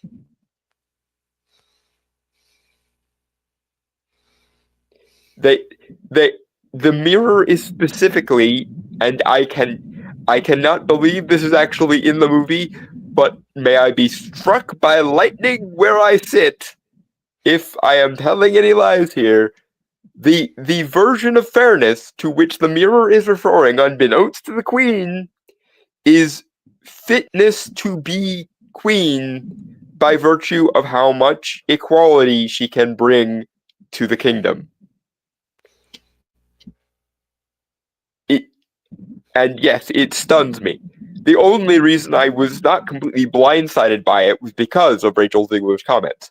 And it's very obvious that anything that doesn't accord with what Rachel Zegler's original comments were was added, like, at the very last possible second in terrible reshoots. But yeah, you can definitely see in the movie the bones of exactly what Rachel Zegler said, because you know those people who were totally not the dwarves and were in fact the bandits that everybody freaked out when they first saw the pictures of? They're still in here. And like after the first act, Snow White leaves the dwarves that are actually in here for the first act, and takes up with the bandits that were self-evidently supposed to be the dwarf stand-ins. So, yeah, the bare bones of what Rachel Zegler said is still in the movie. It's just they added, like, token gestures towards the original in terrible reshoots at the last second to avoid the backlash from Rachel Zegler's comments. Moving on.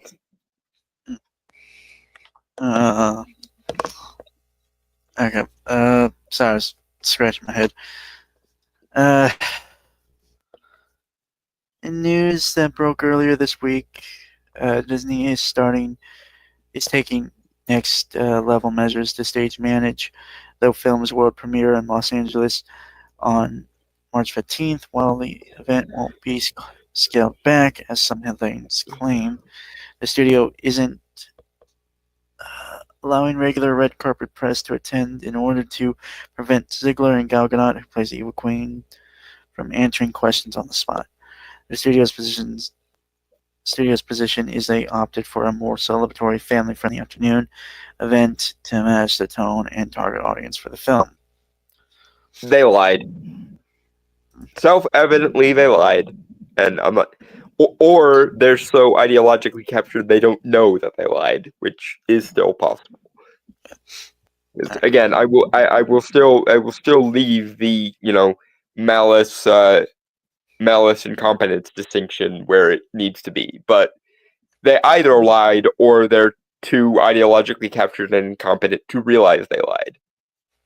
Moving on. Snow White isn't the first major film. I'll wait for him for a second.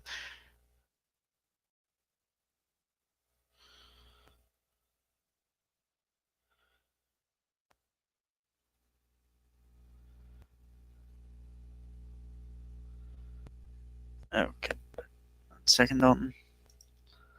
Yeah, my phone decided to have a episode for some reason.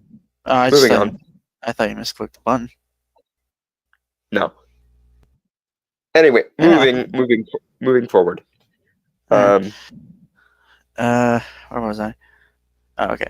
Snow White isn't the first major film to manage a red carpet in such a restricted way. Warner Brothers did much the same for the world premiere of The Flash, starring the embattled Ezra Miller. But Miller had been accused of several criminal acts, whereas Ziegler had simply generated social media blowback for comments ranging from criticizing the original film to slamming Donald Trump. Okay, here's the thing. Even before we knew that Ezra Miller was the twink reincarnation of Aleister Crowley, people still didn't like him for very much the same reason as Rachel Ziegler, in that he was an ideologically captured social justice moron. And very ironically indeed, there was also a famous clip of him trying to get Gal Gadot on board with ideological nonsense by asking her to say, as Wonder Woman, patriarchy, your wrath on this world is over. And it's ironic that Gal Gadot is continuing to be the sensible one in both cases, but very similar to Ezra Miller. Rachel Ziegler essentially tried to put Gal Gadot on the spot to go along with her ideological nonsense, and Gal, while trying to still be as much of a team player as she could, subtly indicated how loathsome Rachel Ziegler was, in very much the same way that she assisted Ezra from creating a PR nightmare while still covering her ass. So, I apologize, Gal. Someday you will be in movies with non-crazy people, I swear. I hope. But you continue to be one of the most base people in Hollywood. So much so that I'm even going to overlook your involvement in the Imagine thing during COVID. Because for the love of God, why? Moving on. Gadot, meanwhile, is a divisive figure on social media due to the Israeli actress speaking out in support of her native country since the October 7th terror attack by Hamas. After her appearance at the Oscars, a baseless rumor circulated online that the Wonder Woman star refused to present Best Documentary to the Palestinian film No Other Land. Her reps say she was never asked. Yeah, heaven forfend the woman who has experience in the Israeli army be on Israel's side during a military conflict with Palestine. I think the only issue here is that Hollywood is such an ideologically warped place that they think there's something wrong with that, rather than everyone realizing that Gal was in the right. But rest assured, I, for one, completely understand your position, Miss Gadot, and you continue to be the one sane woman in the room with ideologically captured millennial nitwits, by which I am referring to both Ezra Miller and Rachel Ziegler. Moving on. The film, trailer below, also isn't getting a traditional UK premiere. Instead, Ziegler, who won an open casting call to portray Maria in Steven Spielberg's West Side Story, will perform in front of the castle in Segovia, Spain, that inspired the castle in Walt Disney's original Snow White and the Seven Dwarfs. I forget Okay, she's also that is a nice nod to the original, using the castle that originally inspired the original. And I will say that, as Brainstormer was just alluding to, Rachel Ziegler is not terrible in the movie. The writing of the movie is ideologically captured nonsense and stupid for reasons I've already outlined, but she is a half decent, and I stress half decent, Snow White. I still prefer Gal Gadot's Evil Queen to Rachel Ziegler's Snow White, because she plays the Evil Queen as a show scene stealing, scenery chewing pantomime type villain, and I really like over the top villains like that. So, um, so that might be my bias. Although, and I will stress this, she's nowhere. Speaking with regards to the various Evil Queen actresses, she's nowhere near Charlize Theron's Evil Queen from Snow White and the Huntsman, and she's nowhere near Lana Priya's portrayal of the Evil Queen from Snow White. So, or from Once Upon a Time. That being said, I will say that given the choice between the two of them, I will take Gal's Evil Queen to Ziegler's Snow White. But that might just be a me thing.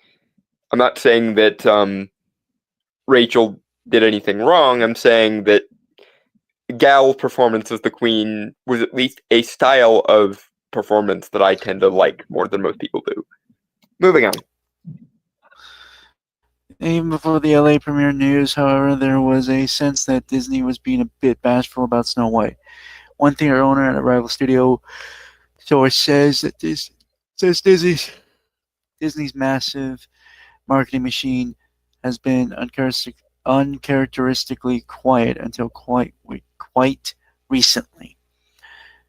Noting advanced ticket sales didn't commence until noting advanced ticket sales didn't commence until Monday, less than 2 weeks before the film's release.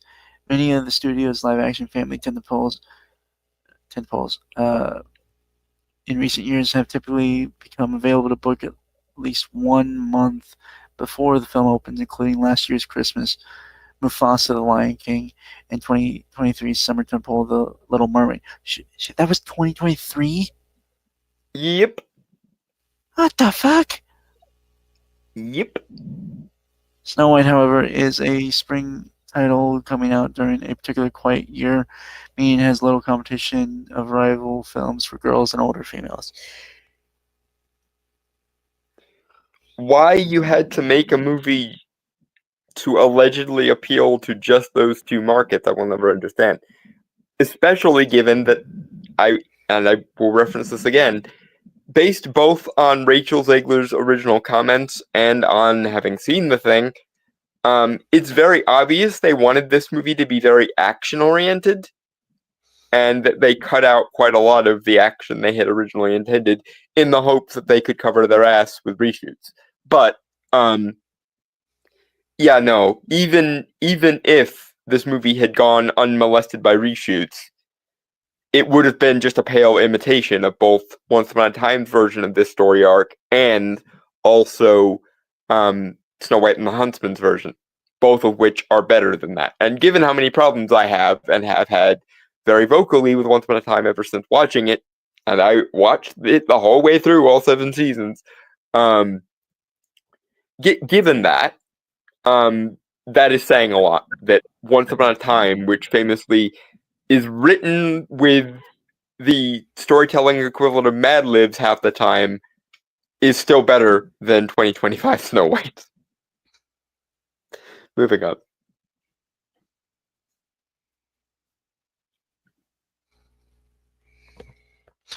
They've been going through the motions on Snow White, all but saying we need to get this thing over with. An exhibition source tells the Hollywood Reporter in advance uh, sales cycle of less than 2 weeks just screams we have zero faith in this thing, and it couldn't come at a worse point when the industry is just trying to limp along to May. Yeah, and I'm gonna say it. You guys did this to yourselves. There are no shortage of attractive dark-haired or brunette white girls you could have casted as Snow White, and you managed to find someone who actually was less charismatic as Snow White than Kristen motherfucking Stewart just off of Twilight. Think about that for a second. Moving on. All right. Uh, Disney insiders dispute this narrative, saying they always intended to hold back the film's big promotional push until the final few weeks, beginning when Ziegler and Godot presented together at the Oscars on March 2nd. Lie. Billboards have, okay. Billboards have Lie popped or up. ideological incompetence. One of the two. Moving on. Billboards have popped up all over LA, and the film stars have also been doing long and short-lived interviews, culminating with a junket that this coming weekend with director Mark Webb. Oh, dude, Mark Webb directed this? Yes. Damn it. The studio did not let him play at fucking all. Or if they did, it was in the things that got cut out for reshoots. It's also the same fucking thing that happened with him in Amazing Spider-Man 2 and Amazing Spider-Man. Yep. Oh god. I feel bad.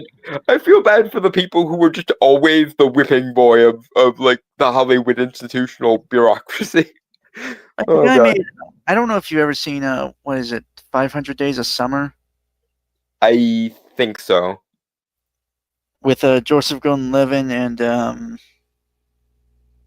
hold on. Was it? Yeah, it 500. Nicole? Yeah, 500 Days of 7 is 2009. It was a comedy romance movie. Jordan Joseph was it. It was like one of his first movies. Or, well, actually, but it was like,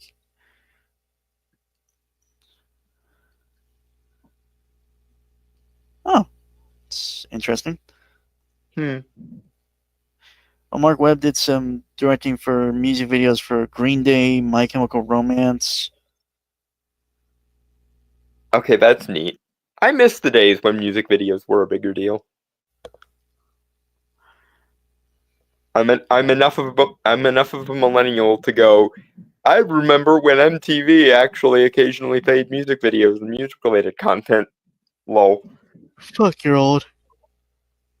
Yes, thank you. I know, and the sad thing is, I'm even older internally than I am externally. Join the club. But damn, I did not know he was making this film. Yep. He was once again the one guy they called to basically. Well, they did the same with Guy Ritchie and Atlanta. Honestly, they get like really cool directors that if you allowed them to actually play with the property a bit, could actually make something interesting. Yeah, I remember when Aladdin happened, and like Aladdin started doing like parkour type shit that reminded me a lot of Guy Ritchie Sherlock Holmes, and then it existed for only like 5 seconds. And the same thing happened with the Prince Ali segment, where you could tell like Guy really wanted to take some Bollywood influence, but Disney just wouldn't let him. So there were only like little nods to it. Stupid. All right. Many of the press appearances so far have been for outlets that one might perceive as rather safe.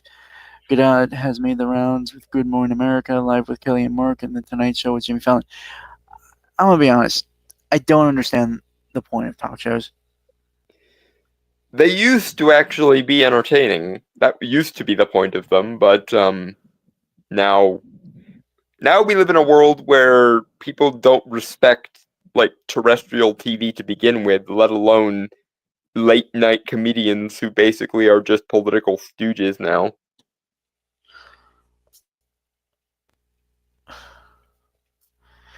Ziegler, meanwhile, was dispatched with Webb to Tokyo, where she performed Waiting on a Wish, the first single from Walt Disney Records' original soundtrack for the film.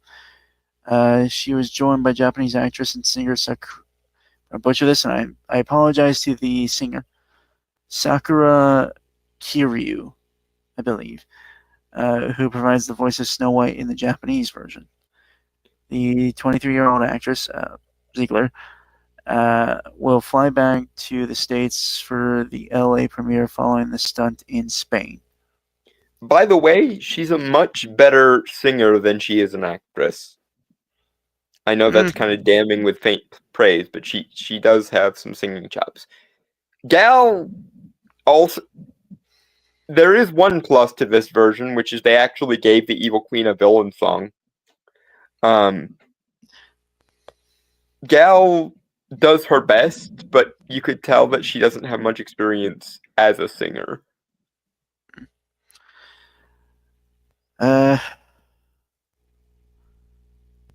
Ironically, the film is tracking rather nicely for a March release, despite all the hand-wringing and hubbub, with Snow White likely debuting at $50 million to $56 million domestically, according to a leading tracking service. If it comes on the high end, that would be somewhat on par with the Cinderella remake, which opened to $67 million in 2015. But in an exhibitor source, worried that unless there's a late breaking surge of moviegoer interest, the opening might be more in line with Dumbo's $45 million debut in 2019. Narrator, it is. Even the like establishment projections are saying it would be lucky to get to 45. So there's that. I honestly would prefer if it made about half of that, like 20 to 24, but you can't have everything. But yeah, as it turns out, the current more accurate projections are saying it might be lucky to get to 45. So yeah, I have heard a really funny joke. It's a bit like regarding Snow White. It's like a question someone asked. I can't remember where I remember hearing it from, but it's funny as shit when you think about it. Mm-hmm. Okay, when she was living with the seven dwarves, Mm-hmm. think she ever got freaky with them? Like, I'm just saying, like, think about it. Girl with seven guys in one place. Something's gonna happen. I mean, to borrow B. Arthur's quote, seven little men all living together in a forest alone. Somehow, I don't think that even she could have charmed them in that way. But Tish. I thought they were family, like brothers or something. In quite a lot of versions, they are. It's never specified in Snow White Disney version. So, but yeah, that comes from B. Arthur when she was playing Maud. I think it was before she got to Golden Girls, but not much before that. I'll have to see if I can find the. I'll have to see if I can find the thing because in the scene in question, her character is arguing with a God hates British cigarettes style preacher, and she says that about the seven dwarves, and then he goes, "Well, that's different. There's no such thing as gay dwarves," as if the gay part was the humorous part. Anyway, I'll find the clip eventually and send it to you. But until then, I've seen it before. I couldn't remember until just now. I just think it's funny. It's like because To be fair, I've also watched like some funny like. I'm also reminded of a clip from Robot Chicken that did kind of a similar joke. Of course. I grew up on it. Okay, screw I, you. I, I Okay? know. You were basically raised by Robot Chicken. I'm not disparaging you. I just as soon as you opened your mouth, I was like, he's going to make a Robot Chicken reference in 3, 2, 1. Okay, well, it has a lot of things that can become prevalent when we talk about shit. Okay, Yeah, so yes. I am aware. But like I said, um, it's one of those things on your bingo card. okay, um, but it was kind of a remake or a parody of the scene when she first wakes up with like all the dwarves surrounding her from like the original movie, right? Like them wondering who she is and stuff. Hmm. I feel like I'm going to hell if I say this, but you know what? I've pretty much damned my soul by doing this for 6 years straight. So I mean, you're one of my best friends. That can't be doing you any favors if the Old Testament is to be believed. The uh, the gay crippled hey, wizard there. that's Old Testament. I more or less kind of abide as loosely as I am, more so New Testament. So Fair, more fair so, enough. I'm just pointing it out. I pray for your soul than anything else. Wayward sheep and all that. I I appreciate the sentiment behind the gesture, but please do not pray for I mean, me. I don't. I mean, that's the idea behind that, but I don't because you're your own person. So, Yeah, and thank you. I'm Yeah, not some Bible toting jackass who uses his faith as a way to control others or submit myself as superior. So, yeah. Thank you once again for that, yeah. because Um, Yahweh and I don't see eye to eye on things. It seems. Moving on. okay. I think you got to realize that a lot of the times it's people misconstruing the I actual am word. I am aware, but even like I've sent you some of the videos on like the history of Y'allism as a like religion Yeah, and so fair forth. enough. Um, anyway, what was I? Right. She wakes up. She says, "Oh my." God damn it. Okay. Will he be able to get through the bit with a straight face, ladies and gentlemen? Place your bets now. What was it? She was saying, I can't remember the exact pricing, but she basically said, I believe it was, what was it, like 20 for the individual and 50 for the group. Okay, that's Which makes me wonder because okay, let's assume this is effectively a story in itself. Like it's an interpretation of the Snow White story, right? yeah. Assuming they wanted to proposition her. They actually pulled out a bunch of cash too. So Yeah, after, yeah, but regardless, like okay, barring the fact, okay, so she said it rather quick. Like that was literally her first lines when she woke up in the bed when she saw the guys, which gives the implication that she has done this shit before. And the that person, right? that Snow White is a member of the world's oldest profession. Although speaking of things for which I probably will go to hell, I'm just gonna point this out. In Walt Disney's original version, she's 14. God. Moving on. Yep. Right away from the ledge that I have now placed us. Okay, how we got here in the first place is a long and tangled tale. Snow White came under fire in an ugly fashion almost immediately in 2021 after the casting of Ziegler, who is of Colombian descent, for playing the character with skin famously as white as snow.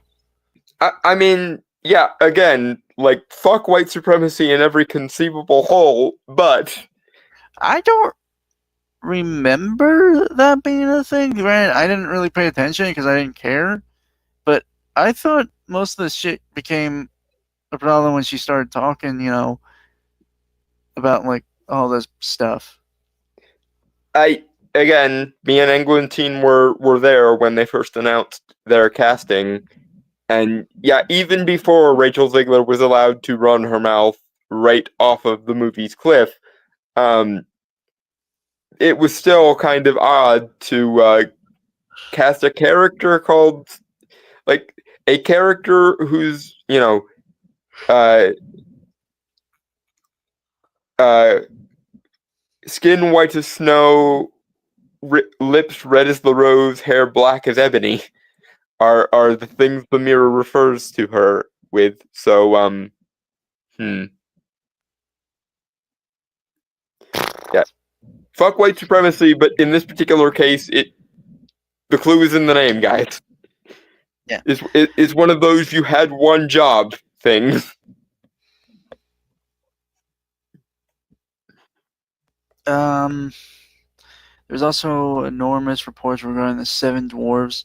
From the outset, Webb intended for them to be CGI characters based on the 1937 film. No, that is also a lie, because in the original draft of the script, the bandits, who are still in the fucking movie, mind you, I can speak as someone who has watched the fucking thing, were supposed to be the stand-ins for the Seven Dwarfs. So there. 2 years ago, Ziegler strongly suggested she didn't like the original film, which, okay, that would be fine, because I'll be honest, I've rewatched some of the old films of Disney. My main issue is they just feel kind of bland. Yeah.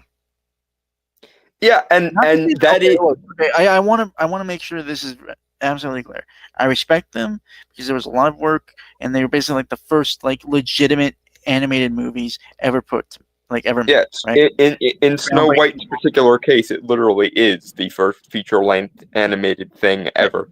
Okay, but I okay, how to say this? They're fine films for what they are, but given that I remember hold on. Go ahead. Given that I'm watching like other movies like The Aristocats, the 101 Dalmatian movie, the animated one. One actually wasn't bad. But I grew up on the live action one before I ever saw the animated one, so I will always have a bias in favor of it, probably. I kind of saw both at the same time, so I have good memories of both. So it's a weird thing for me. What else? And I kind of grew up more in like the 90s kind of, what was it, golden age of Disney animated movies? The Renaissance. The Disney Renaissance. Yeah. I grew up with those movies more, so I have more connection with them. And they were a lot better. As with the originals, they were more tending to they were more simple, right? Yeah. And more because it was literally the first time this had happened ever. Right. And they were more like, I'm going to be fully honest, they were more about visuals than anything else. Yeah. When I remember of watching them. Yeah. And I just remember watching, like, you got, honestly, the movies that never did well, like, Atlantis, Lost Empire, Treasure Planet. Thank you. I want to say Hunchback of Notre Dame, but that did technically get a sequel. Just everything did in the 90s because that was the era of the direct-to-video sequels. Although I will say, I do not hate the Hunchback 2. It's not bad. I think the issue is obviously like the animation was a little cheaper because actually the story was really good. Yeah, I think the best of the direct-to-video animated sequels is probably the Little Mermaid one, with Ursula's sister Morgana as the villain, and Melody, Ariel, and Eric's daughter as the main protagonist.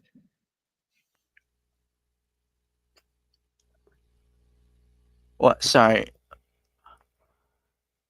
No, there is no. I wasn't talking about live action version of the Aristocats. I was talking about the live action version of 101 Dalmatians, Giant Turtle.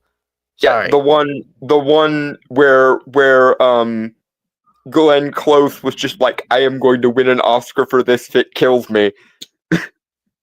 Did he? She Oh, sorry. Did you? did not, but she acted her ever loving ass off for like she looked at Winifred from Hocus Pocus and went, hold my beer, basically. But yeah, I'm kind of a kid of the Disney Renaissance in terms of the animated films. Ditto.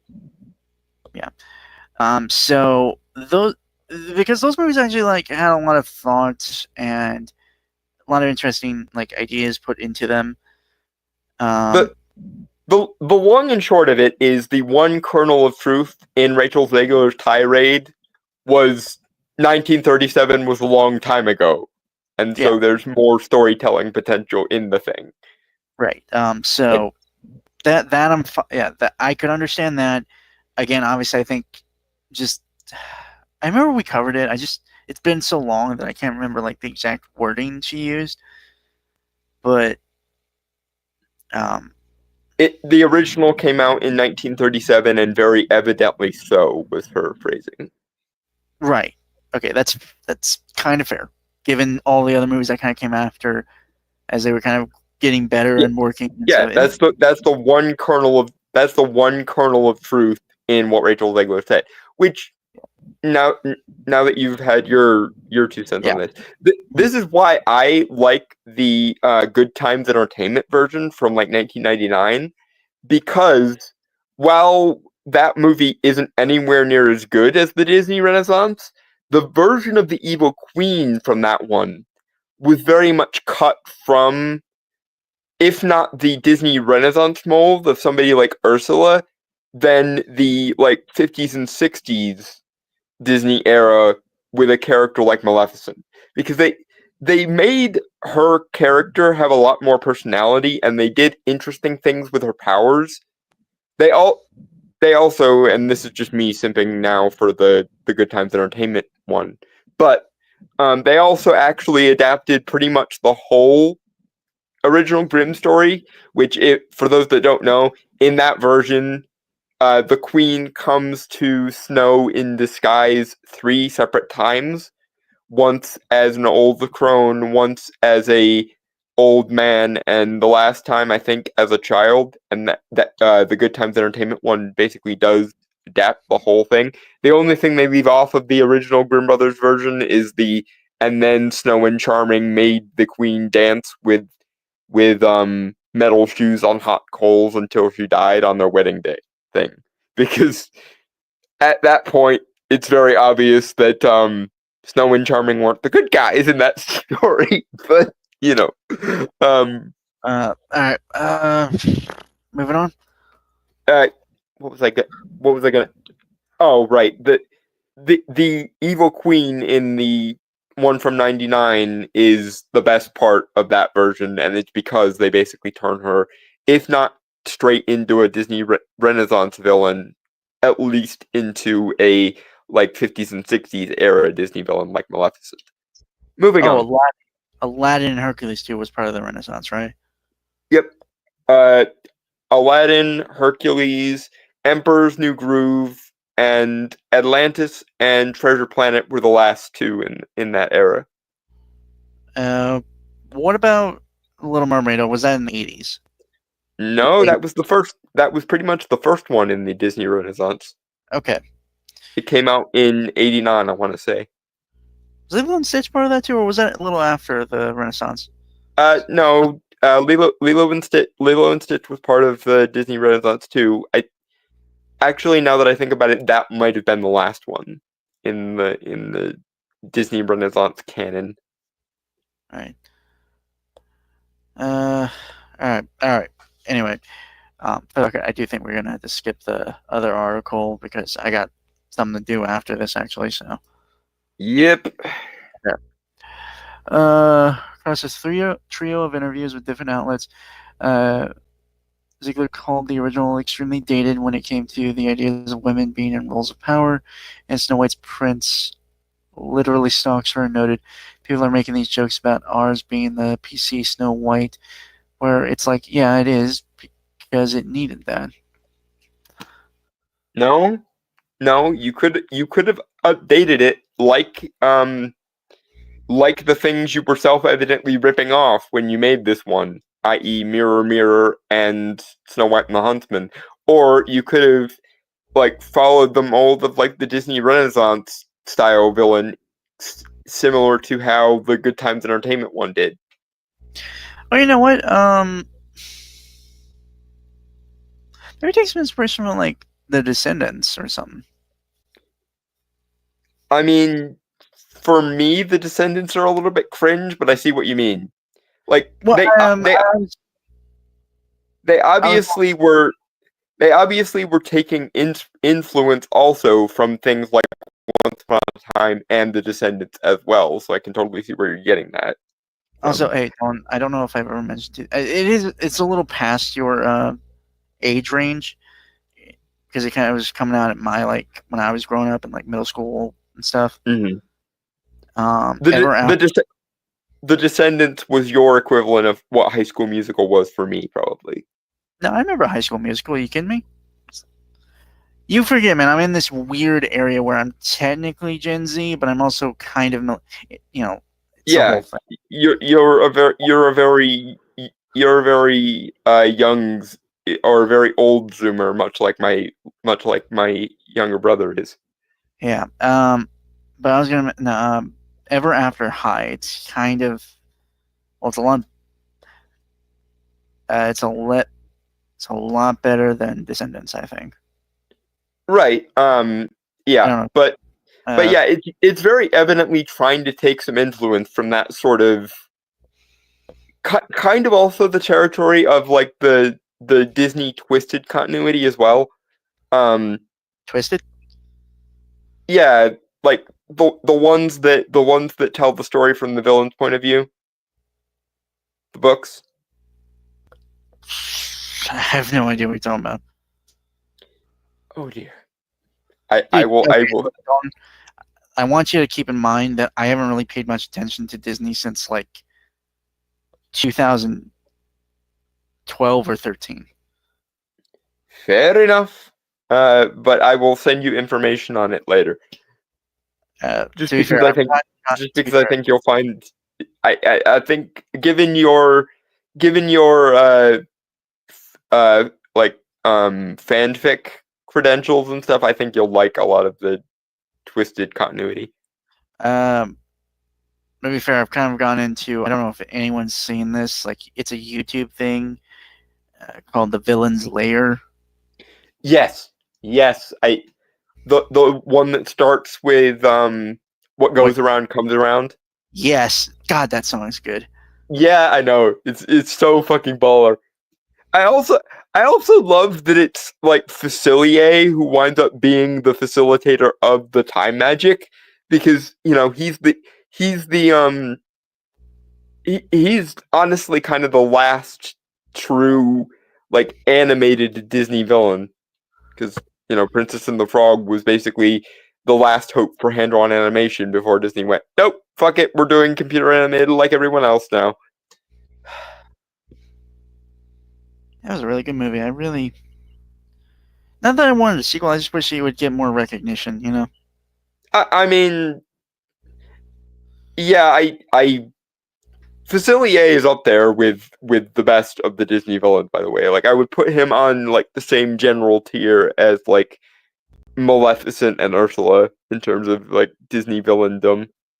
Yeah. Anyway, shall we? Yep, moving forward. After Trump was elected in November, Ziegler took to Instagram to vent, made Trump supporters and Trump voters and Trump himself never know peace, and added, "There is a deep, deep sickness in this country," she said. She quickly apologized for her comments.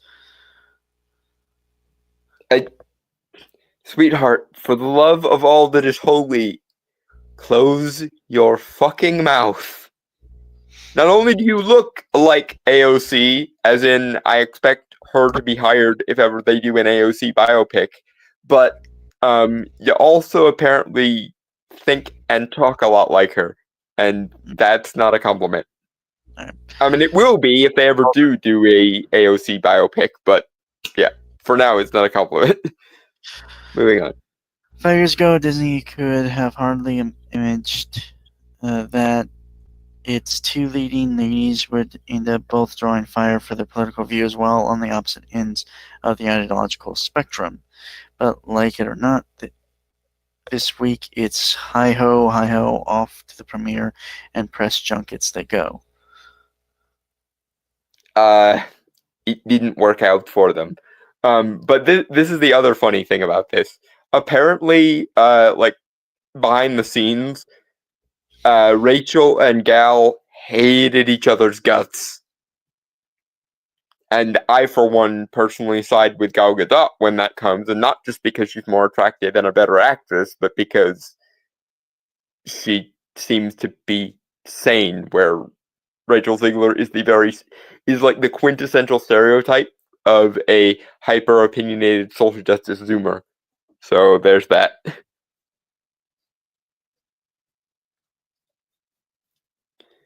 And skipping to the trailers then? Yep. Just waiting for it to load.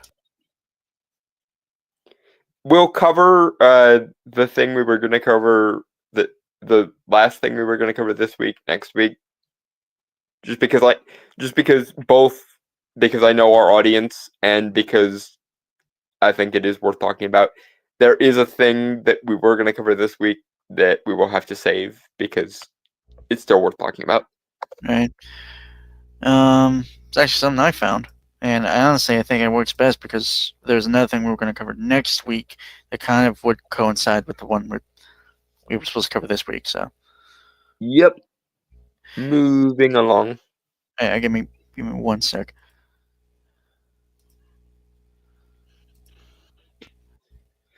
Okay. Share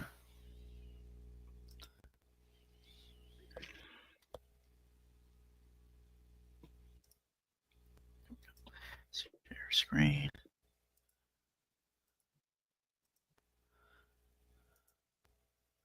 All right, the Absolute Cinema teaser trailer thing. I'm not sure.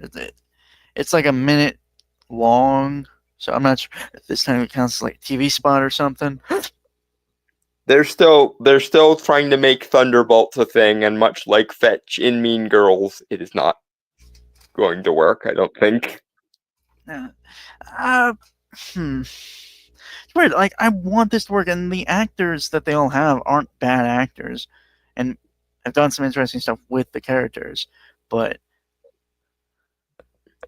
it just feels like it's kind of too late. Yeah, and it's not like either of us have ever claimed that this idea couldn't work. We both have actually expended a lot of effort figuring out ways it could have worked better. But as it stands, it's the B and C tier list villains that nobody remembers from a lot of stuff that didn't work in its original versions either. Like you have. Go ahead. Sorry. Well,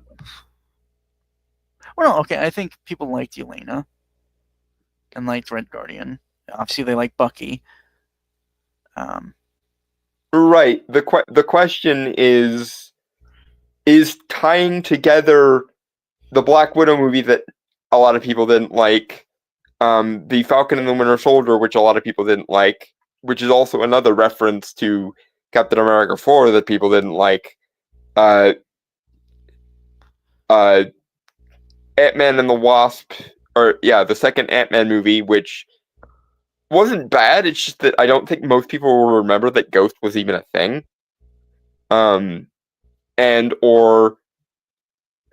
think the only one with serious leading man potential here in terms of the mainstream audience is probably going to be Bucky. But and again, we did bring this up before, like the last trailer, or actually, no, was it the review we had for Brave New World? We've talked about the better version of what Thunderbolts could have been like 5 or 6 times now.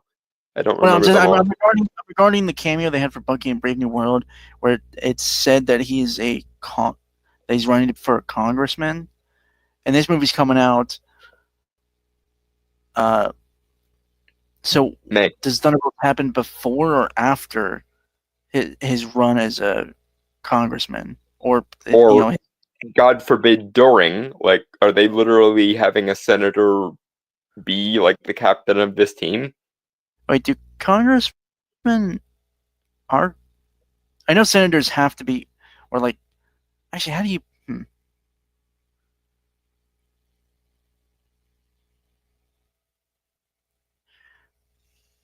Either way, it's just like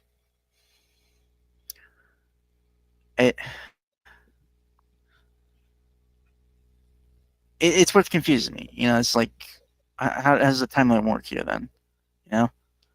Yeah, not to mention they they missed out on the easiest like on goal thing ever by combining the idea of the Thunderbolts with the idea of the Dark Avengers and literally having every member of the Avengers have a surrogate, but instead it's like 80% super soldiers or super soldier adjacent things rather than like you could have literally had one representative from every Again, corner of the MCU and it could have worked so much better.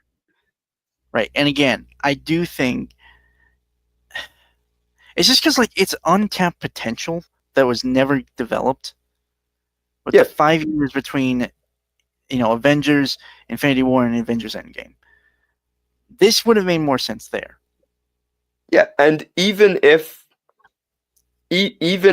every single one of the like TV shows from Phase 4 and 5 worked, which like only a handful of them actually did work, and quite a lot of them are not just forgettable or disposable, but actively despised, like She-Hulk and Falcon and the Winter Soldier and Secret Invasion and so on. I will play devil's advocate on Falcon and Winter Soldier simply because it had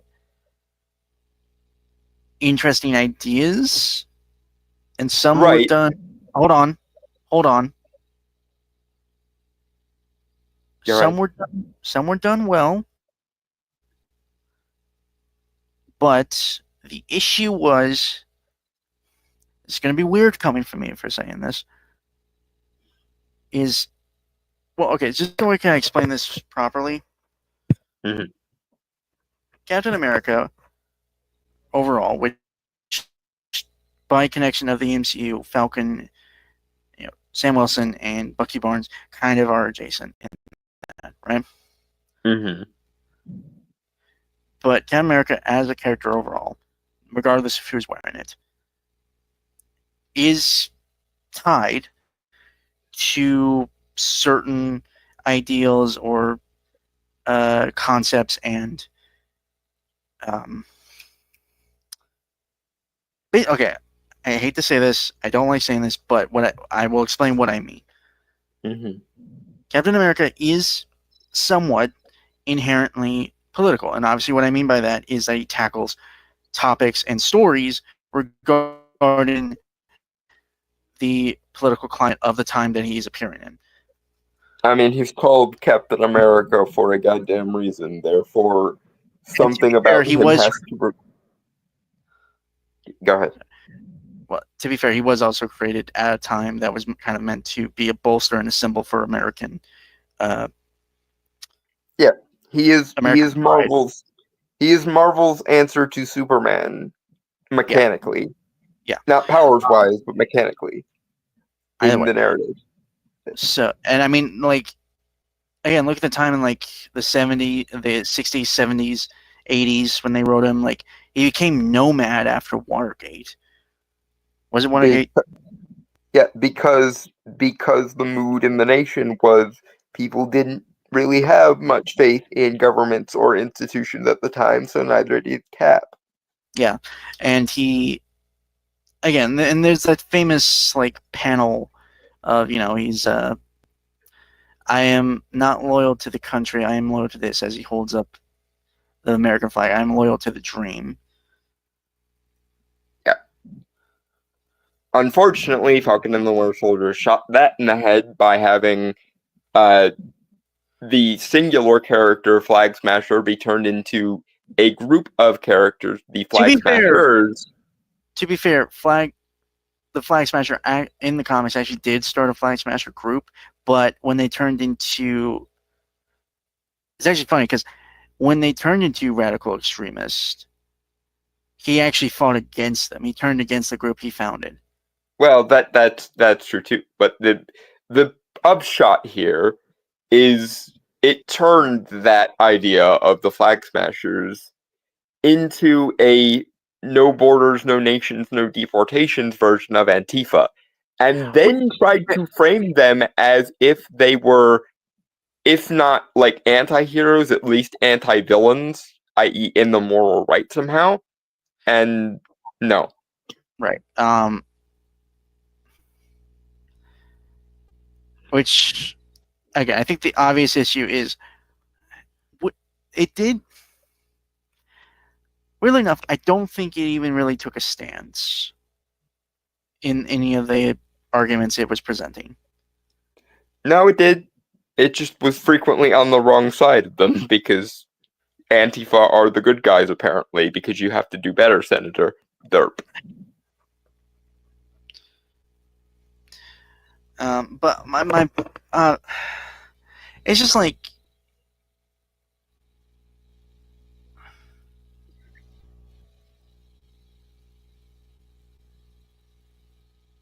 I don't know. It's like it's weird to me because like each of these shows, like looking at them, and I've watched them, most of them. They could have worked, but they didn't. Is the thing. Like, the thing is, like they got the most of them got bare bones. Interesting story is there. She-Hulk basically was a middle finger to everything people wanted or liked about the character, but you know.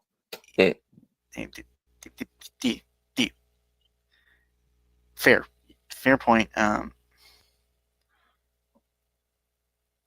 Again, I have like a full rewrite actually of that, like just a whole pitch script, not like a full, not like an actual script. Believe me, I would love to write that, but I've tried writing scripts before, and it just...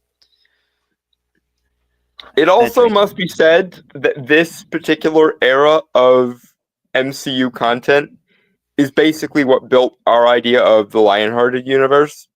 So there's that. Right. But I was going to point this out. I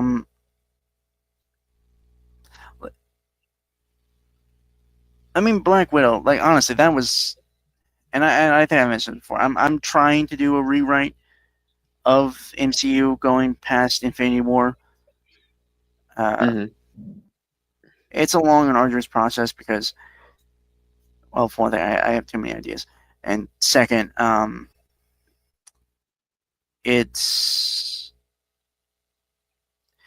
The issue is when I rewrite one thing, because of how interconnected, even especially after Phase 4,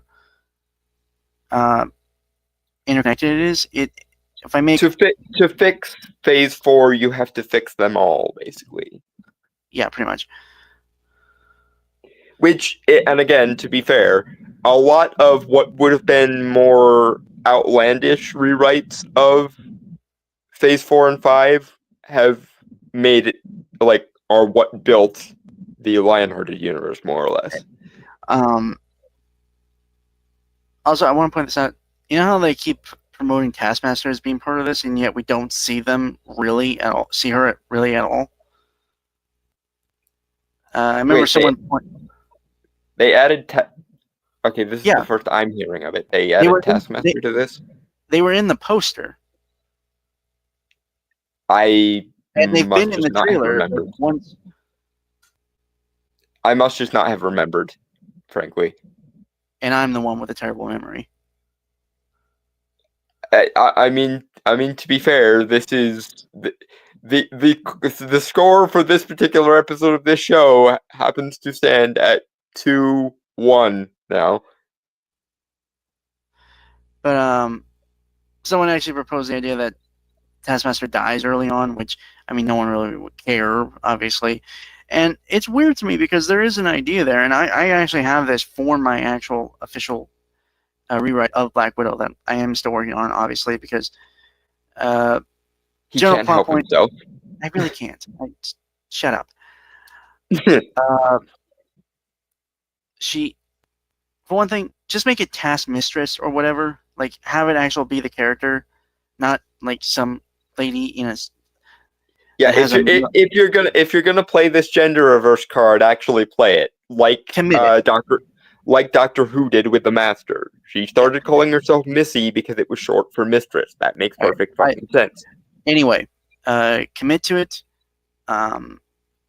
and still give her the personality of Taskmaster, who is a fucking badass in the comics, who is a wisecracking jackass. Well, and this is the second and first part of the problem. As you just pointed out, if no matter what happens to the vast majority of these characters, no one is going to give a fuck. Because they either just thought that the original showcase for these characters were fine, or actively had problems with a lot of them. I'm sorry. I just want to pitch the full idea here to see if the gauge, if it was the actual MCU thing, right? For Taskmaster. By all means, go ahead. Okay. Well, one thing, kind of keep the similar idea, like the Dreykov thing, right? Right. And the Taskmaster is still the daughter of Dreykov, right? Fine. Yes. Yeah. But have her be her own free agent, effectively working for her father. Right. Be wisecracking and effectively be out for revenge because she was there, and still have that thing of Natasha blowing up the Budapest mission that was supposed to honestly should have been the Black Widow movie. Would have been us seeing what Clint and Natasha were going the fuck on about all that time, but wasn't. It's stupid. Let it go. Not working with what I got. I'm working with You what know I how got this works. here. Okay, you know how I work. I'm working with what I got. Okay. Go ahead. So, she is out for blood, obviously, because disfigured face, all that. And obviously, make her more disfigured. This just random the tiny burn scar across her face, like she was in a fucking point blank explosion. Yeah, actually play the cards you're playing rather than have it. The same thing happened with, and yes, I'm me, so that you know where this rant is going. The same thing happened with Strange's accident in 2016 Doctor Strange. They could have, one, they should have made him more of an asshole to start with so that the transition between hero and asshole would have been more noticeable. And two, his accident should have caused a lot more damage than it did. So, can we? All right. Where was I? So, yeah.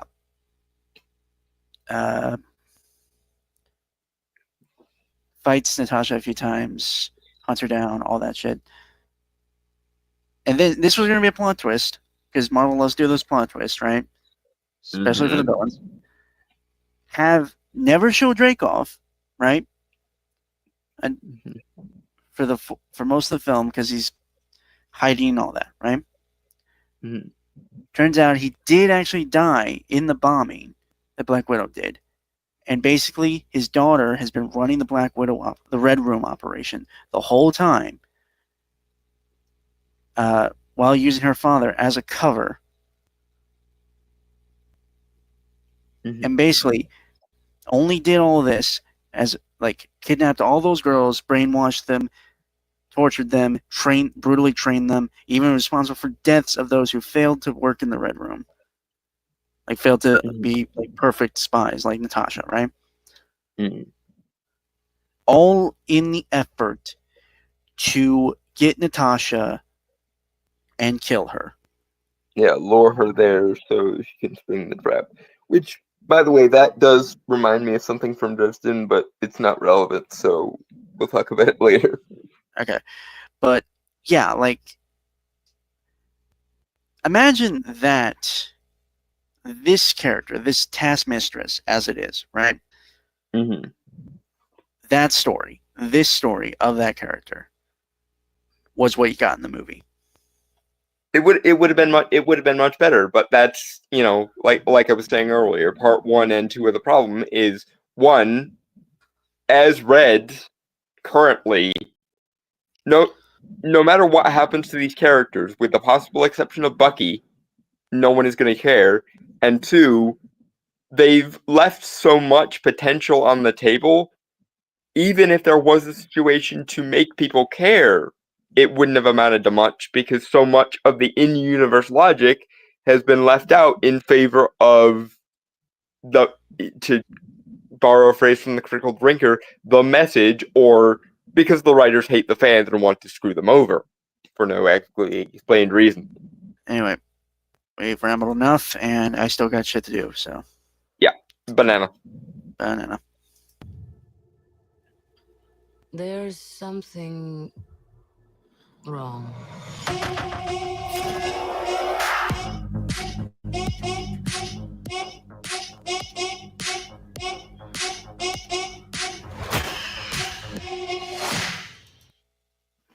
Writer and director of Beef. Is that supposed to be an indication of how this movie's supposed to go? Because I wouldn't exactly. The writers and director of Beef, yeah. That's such a weird poll to make, because was that movie even popular enough to do a from the director of thing on it?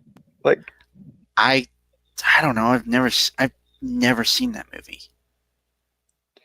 So that by itself answers my question. Why would you say a from the director of to a movie that no one remembers or has any particular opinions of? I'm not even saying the movie's bad. I'm just saying it probably doesn't. Like, it wasn't a big enough deal to make a from the director of thing about it. It's not a movie. It's a comedy series, Netflix. Starring Steven Yeun. What is Steven Yeun? Okay. Escalating feud between two strangers, Danny and Amy, that starts with a road rage accident, uncovering their dark impulse and unraveling their lives as the stakes of their conflict grow increasingly dangerous.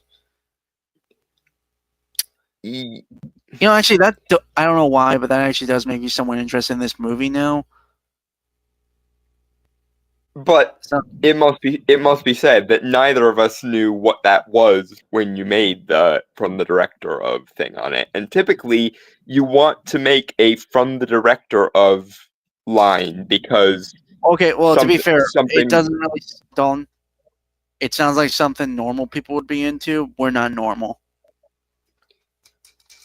Right, but at the end of the day, this is still adjacent to a a comic book superhero subplot. Like, I'm just saying, it seems like these are two completely different audiences that would appeal to two entirely different sets of people, is the thing. I'm not saying you can't make a director or something like that work.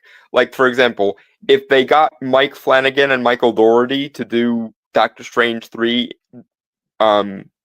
with Sam Raimi, instead of having Michael Waldron show up again, I would be all over that kind of shit. But given how many Netflix originals there are, unless it's one of the really big ones like Stranger Things, Castlevania, the Dahmer one that was really popular, or like Wednesday, there are so many Netflix original series and stuff that unless it's something of that caliber, there's not really much point in referencing it as a from the director and writer of X, like they did. All right, moving on.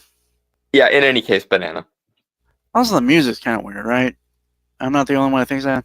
Yeah, I don't know what tone they're going for, but it doesn't seem to be working. And again, maybe we're the assholes, but we're always the assholes. Why? Point, but we are the kind of assholes who are at least allegedly supposed to be the target audiences of superhero media. So, please, let's be honest. For this shit, we're not. Not to them, at least. I mean, And therein lies the problem. We don't like our current audience, so let's try to find a new one. Is the entire problem with everything they've done bad since phases 4 and 5. I'm honestly kind of getting okay. I don't know if anyone's ever seen this movie, Good Times, with Robert Pattinson. It's like a crime thriller. Yeah, vague recollection of it, but yeah, I can see where you're getting that from. Well, like in terms of the tone of the trailer, kind of. Which honestly makes me think I kind of would wish we got that a little bit, like maybe get the director or the writer from that movie doing this a bit more. Yeah, probably but the writer. see, actually, now I think about it. Yeah, but here's the thing. Because of the way they're splitting the audience here, the people who are coming to this movie because they liked Beef, whatever Beef is, are gonna be turned off by all the super heroic and super soldier shit. And the people who, are comic book fans or at least superhero media fans are gonna be annoyed at all the Beef shit, most likely. So, the fuck. It's trying desperately to serve two masters, and those two masters seem to not be compatible. Can we go? Yeah, banana.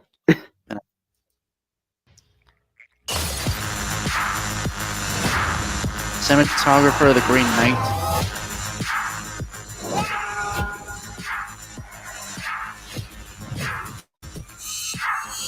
The Avengers. Okay, so it said the cinematographer, Green Knight, which it's actually not bad. I like The Green Knight, but it's not the sort of movie you should be. Go ahead.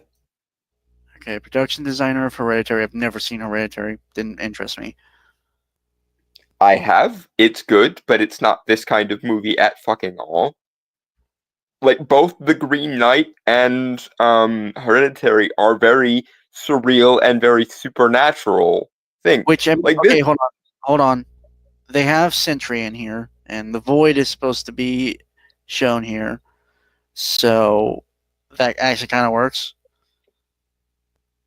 Maybe if I'm being as generous as I can conceivably be, but it's still like, okay. The guys behind Hereditary and The Green Knight would be perfect for a Damien Hellstrom movie.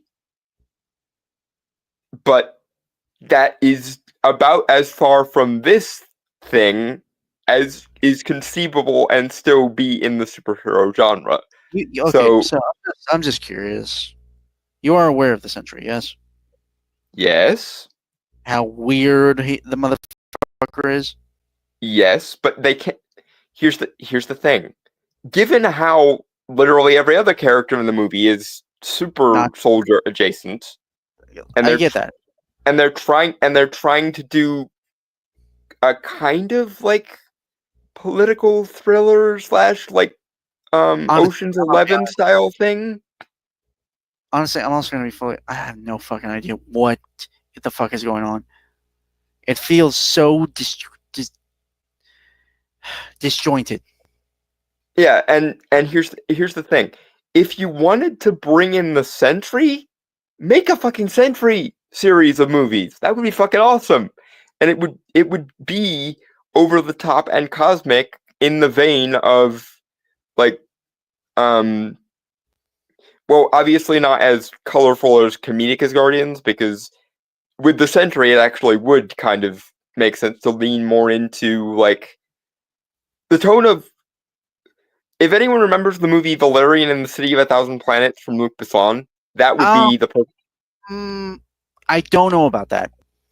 Given what I know about the Sentry. Hold on. I guess it also depends on what origin you're going with the Sentry. Yeah, but that would tonally make sense for the Sentry and the kind of cosmic movie that the Sentry would have to be. But here, he's not cosmic. Yeah, he kind of is. Okay, kind of. I can agree with that, but in a similar way to how May I finish? Okay. In a similar way to how Adam Warlock is, those two characters are very similar, like power wise and like lore wise. So I like lore wise, I have to disagree. I mean, the Void and the Sentry are pretty much the same, cut from the same cloth as Adam and Magus. Okay, but in terms of their creation, though, that's different. But point being, the Sentry is not a grounded character. The Sentry is a very powerhouse character, somewhere between Star-Lord when he had his full celestial powers and Captain Marvel, as she's portrayed in the MCU. So having him appear in a group movie at all, rather than making his origin story its own fucking thing, is stupid to begin with. And given the constraints of a movie like this, that's very much going for the like A-Team maybe, or what's the one movie that has all the like 80s action stars in now that they've gotten old? Is it The Untouchables? Expendables, thank you. Given that this movie is somewhere between like Ocean's 11 and Expendables with super soldiers primarily, introducing the Sentry here is one of the weirdest and most stupid choices here. And back to my original point, what makes Hereditary and the Green Knight as good as they are is the surreal supernatural aspect, similar to like the Northman and the Witch and so forth. So if you're gonna hyper focus on those guys, this should be like a Hellstrom movie, or if they wanted to do the MCU's version of Ghost Rider, that would also be good for this, etc. But why are you using it here in a movie that's like Ocean's 11 crossed with the Expendables with super soldiers? Okay, you're repeating. Yeah, moving on. Banana.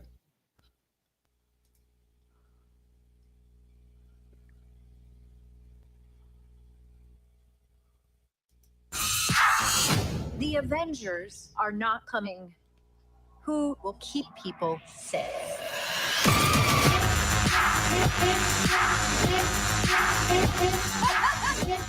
This music is such a weird choice.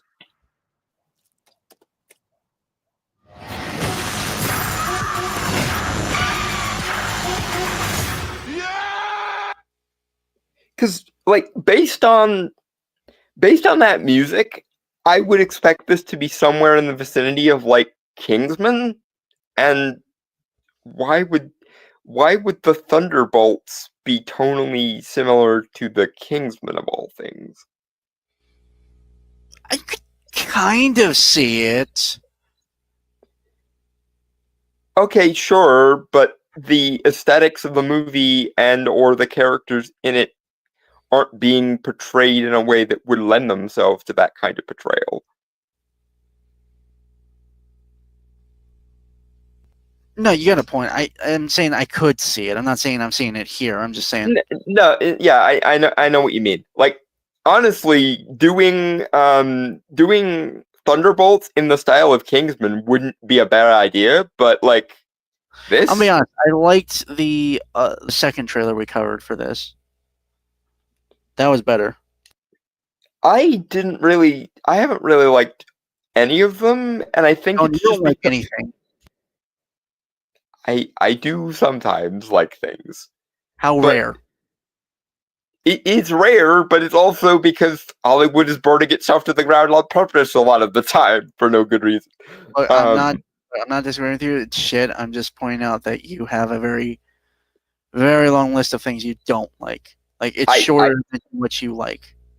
Yes, that is fair. But given how I came out of the gates back when everybody was poo-pooing the Phase 4 and 5 slate for no good reason, I came right out of the gate going, could you imagine like Dark Avengers crossed with Thunderbolts, where every member of the team is a surrogate for one of the corners of the MCU? And I still maintain that that version of this movie could work.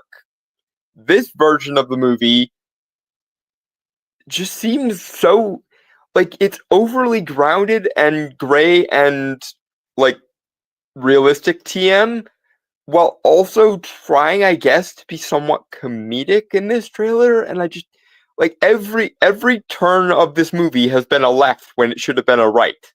Like they've made the most nonsensical or silly choice they could at every turn, and I don't understand why. And given how much of a hard sell this is going to be to the normies in the first place, because a lot of these characters are B or C list characters from B or C list movies to begin with, or projects to begin with, I don't see how this movie is going to fare any better than, or even on par with, Captain America 4, because at least Captain America 4 had the inertia of the first three Captain Americas were amazing. This movie has to basically build a brand from the ground up with the B or C list cast-offs from B or C list projects. Right. And that's already going to be a hard enough sell without the creative choices being weird. All right.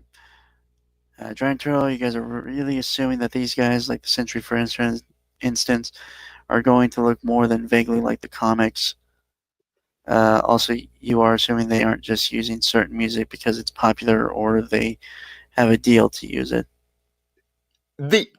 When the MCU was actually functioning properly, the biggest strength of Marvel was how closely, at least in terms of aesthetic and character, the characters did veer to the comics. That used to be their major selling point, was how loyal they were, if not directly to the storylines of the comic, at least to the spirit and aesthetics of the comics, in a way that most comic book movies weren't at the time. Like when Iron Man first came out, it was a revelation of how close you can stick to the source material while still making a good movie. Okay, I don't mean to cut you off, but I'm pressed for time. So. Yep, moving on. All right. But in short, yes, Dragon Turtle, that used to be their biggest strength. Moving on. Trailer for Ballerina from the world of John Wick.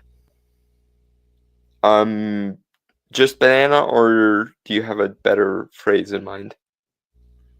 I mean, I can't really think of a food from John Wick that, like... I mean, John Wick liked bourbon, right? That work? Right. Bourbon. All right.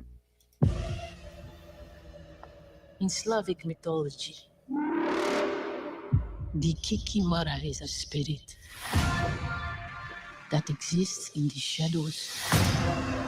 To those with darkness in their hearts, she can be vengeful. But to the innocent, she can be a protector. Okay, I'm already on board with this. Like I already like the John Wick franchise just on like its own merits, and then they threw some Slavic mythology at me in the first few seconds. So you didn't have to try any harder to sell me, but thank you for doing so anyway. Also, the aesthetics, the just overall design of the world is always just amazing. So yeah. Anyway. Bourbon. It's up to you to choose. Welcome to the Continental. Checking in. I'm looking for the tribe with this mark. Needing to know is what got us banished from the Garden of Eden. Okay, I'm already smiling because of Karen?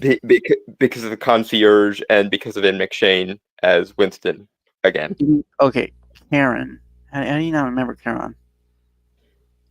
I'm sorry. It's just hard to remember. Anyway, moving on with bourbon. No. Okay, fine. Yes, that's it's the same. 2-2 for this episode. And then you're the one who tells me he has time pressures. So I was trying to be at least somewhat considerate of you there. I'm just saying, man, like, I'm just saying, you said you like these movies, and then you forget a really cool fucking character that's played by a late great actor. Yes, like- which is why the score for those playing at home is now 2-2. Fair enough. Moving on. It's a little bit shameful, man. I'm just saying.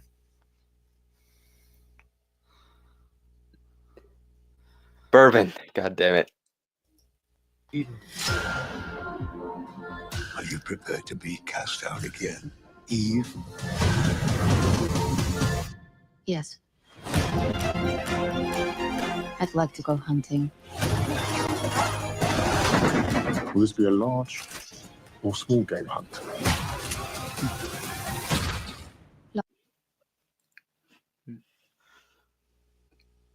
Just the world building of John Wick is so it's just so good.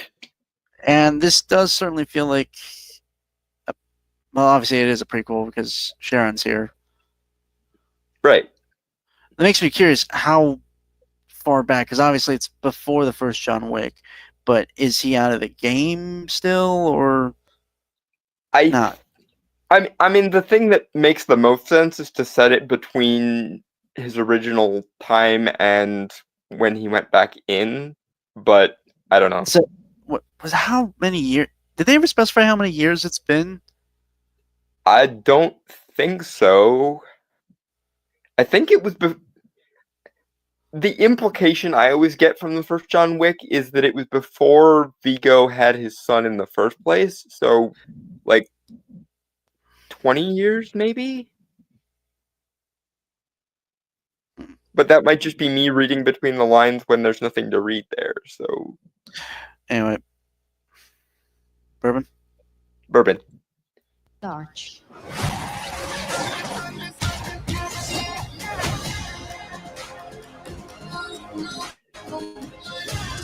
You have no idea what you just walked into. Cool.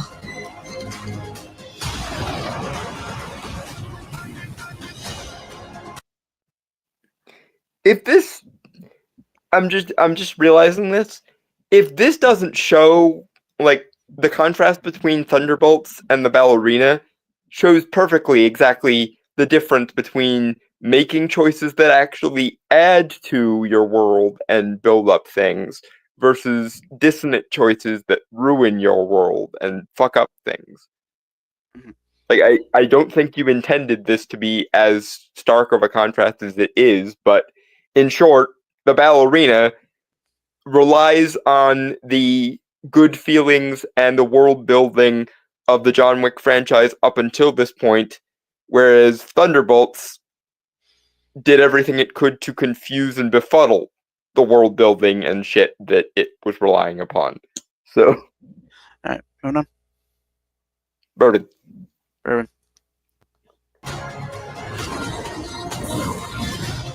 There's a declaration of war if she's not called off. Perhaps I can send someone to solve the problem. The Baba Yaga. Leave the wolf to its prey. Okay, so this is when John was still in the game then. Huh. Unless they're telling her to leave him alone because he's out, which is also still possible, I think. Well, no, if he got called in by the director, that does definitely mean he's still in. So this is before his impossible task. Okay, so yeah, it must. The smart thing to do would be make this tie into his impossible task somehow, but that's set in New York. This is clearly somewhere else. So yeah, I might be asking a little bit too much there. I don't. Yeah, I do hope we do eventually get to see what his impossible task was, though. Well, clearly, we know he had help from Santonio. Yeah. Yeah. But yeah, I'd like to see a John Wick prequel that is, I don't know, honestly, just call it The Impossible Task, and it would probably sell that way. Yeah. It also have to make it feel like a truly impossible task. Yeah, which would also let us see John in his prime too as a hitman, which would be nice. Yeah. All right, Joey. Bourbon. She sent you here to kill me? Or you can leave. I'm not leaving. Your choice. This is your fate. And you cannot change it. It's hard not to smile just seeing Keanu play John Wick again, because I don't think the ballerina's walking out of this. that is also a possibility. Okay, because picture just everything we've seen so far, right? And based on the other John Wick movies, she's not mentioned. Hold on. She's not mentioned. She's not. She doesn't appear at all. No background details or anything. And this is John Wick when he's still working for the High Table. So this is before he really kind of finds his wife or anything. So he's kind of a cold-blooded fucking killer at this point. To be fair, even back in his golden age, we do know that he did spare people, and all of that can still be true if she just happens to be a minor enough character in his life that he doesn't feel the need to mention her. That's hold on. I'm just saying though, he's called in to stop her from starting a war against some of the families, like members of the High Table. Something he would do later on. I'm not saying you're not right. I'm just saying that all of that could be true by simply having her be a minor enough character that she doesn't bear remarking upon. I'm just pointing out the facts here from what I understand of this. So, and I'm just offering an alternative explanation. All of that can be true by her simply just not being important enough to his life that he would have mentioned her again. Okay, that's and not given my point.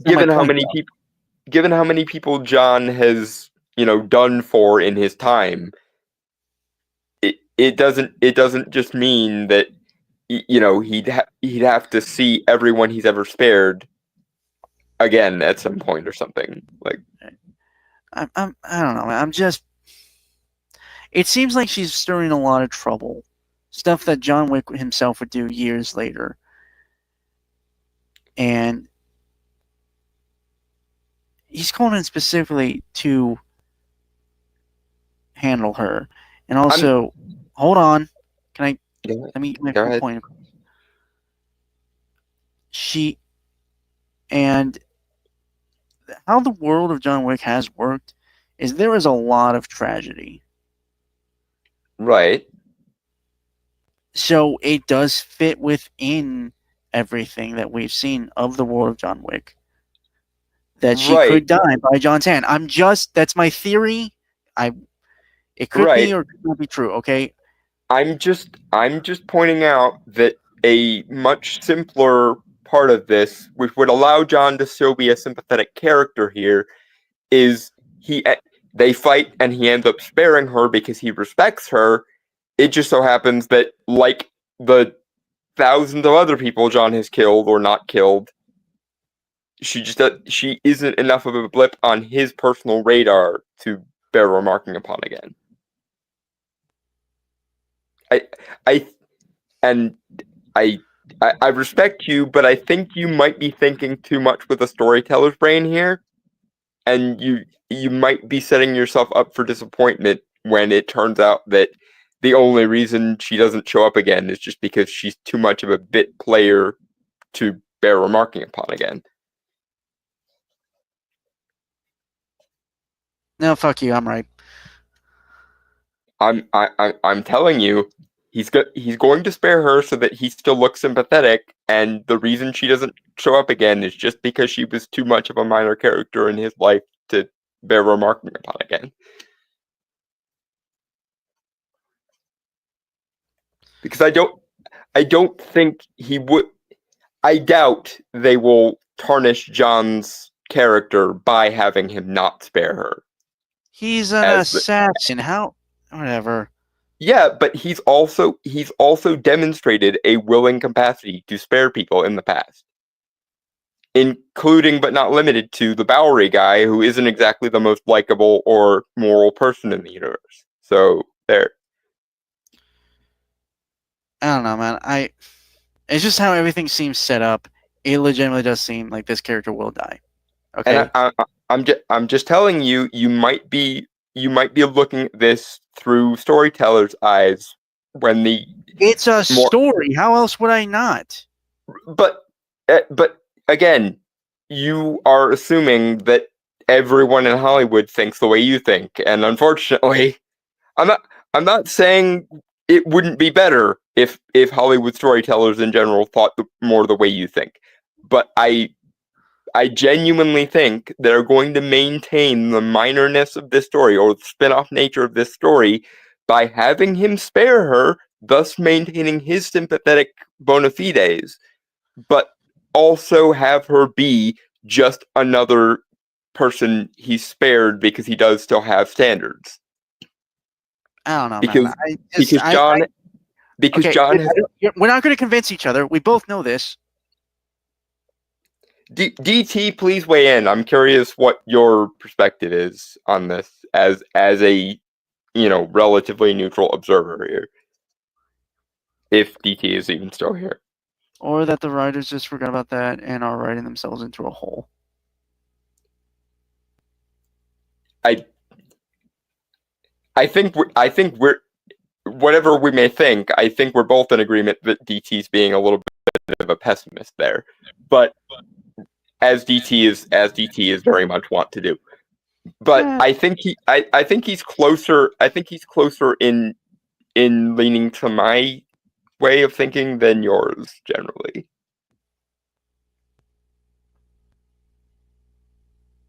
So yeah. I'm just saying, just how everything I saw in like the latter half of this trailer, it seems like that's the build-up. I could be wrong. I'm willing to admit that. I guess we'll just have to wait and see. Okay? I'm just warning. I'm warning you now not to get your hopes up, because I've done that to myself before. I'm not getting my hopes up. I'm proposing a theory. There's a difference. Right. And I'm just saying, don't bait your own hook here. I never do. We don't. Honestly, we're gonna brag either way if one of us is right. That's just how it is. I feel like making it better. It's not really worth it. This is also true, and between the three of us, we've covered the potential options. Option A, they go for the tragic ending of John killing her. Option B, he does spare her, therefore maintaining his sympathetic bona fides, and the reason she doesn't come up again is because it's just another work day for John. And option 3, the writers are unaware of options A or B, and they're writing themselves into a hole. But I think we can all agree that we'd rather it not be the third one.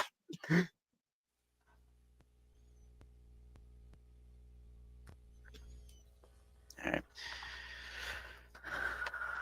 Okay, there's about like 17 seconds left, so. Bourbon. Yeah. I'll say actions. I mean, I know it's obviously like a low ball thing to compliment, but action scenes are pretty good. They're really set. It's different type of fighting style with like compared to John and stuff, you know. I mean, the John Wick creative team did get their start as stuntmen, so it is possibly unsurprising that the action scenes are this well choreographed throughout. I know. I'm just saying, like, it also feels different enough that like it's kind of its own thing. It's not just copy and pasting John Wick's action. Obviously, it's like which is And it's nice. still- Yeah, Yeah, it feels strictly like the fighting style and stuff feels strictly the ballerinas. You know? which is especially interesting when you consider that when we first get hints at John's backstory in, was it 2 or 3, where he goes home again and calls in his last marker for his family. We That was 3. No, that was 4, right? no, that was 3. That was 3. Yeah, okay, No, so he went back to his family in 4. right, but yeah, the first time we see them, which is when we see the orphan kids going through roughly the same program as John, doing the wrestling thing and the women doing the ballerina thing. I still remember that toenail thing. That was yeah, it's interesting. It's interesting to note because of what we already have gotten from John's family's backstory of taking in orphans and then training them to be assassins. This is the other side of that scene. Obviously, John would have been one of the kids wrestling in his training, and she is the presumably like femme fatale type of assassin who uses her femininity as a weapon, hence the ballerina motif. right. Anyway, shall we? Yep. Bourbon. Yeah. We should have done bourbon Nana. Why didn't? Fuck. Never mind. I'm fine with bourbon.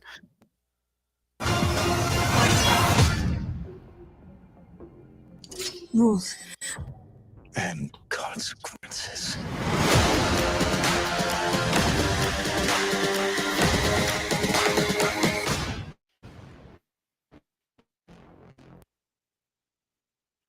June 6th. Okay. I also respect that while a spinoff, it is obviously connecting heavily, and it's not just like a blink and you'll miss it cameo of John. Yeah, Like, he's they're actually using it one way or the other. Yeah. So there's actually much respect because often when you do spinoffs like this, they often like are scared to have it really connect. Yep. So. And let's be real here. I hope Keanu plays John Wick until either he dies or he doesn't want to anymore. Because it's so obvious how much he enjoys this character and how much we as the audience enjoy seeing him play the character. And Keanu is generally such a nice guy that I want good things for him. As long as you don't, Keanu, listen to me, don't ever try to Constantine again for the love of all that is holy. I think you got most of the look, I'm gonna be fully honest with you. While I agree, they shouldn't have made him, American and basically changed his whole style. Overall, especially like the director's cut of Constantine and stuff, they cut out a bunch of stuff. Funny story. The Constantine movie was originally going to be a Dresden Files movie, but okay, at the last second, Sci-Fi Channel got the rights and was going to make the bad TV show, so they had to change it at the last second. So I do have a question then regarding that. Like early 2000s Keanu Reeves then, do you think he could have been a good Harry Dresden? I think he would have made a much better Dresden than he would have a Constantine. Because yeah, that's fair. the thing about Constantine, and I think this would have actually benefited, or the thing about Dresden that would have actually benefited Keanu rather than hindering him, is Harry is two things. He is a massive nerd, and he's a self-loathing fuck-up. And I think, especially given Keanu's IRL personality, that would have been much better suited to Keanu's strengths than Constantine.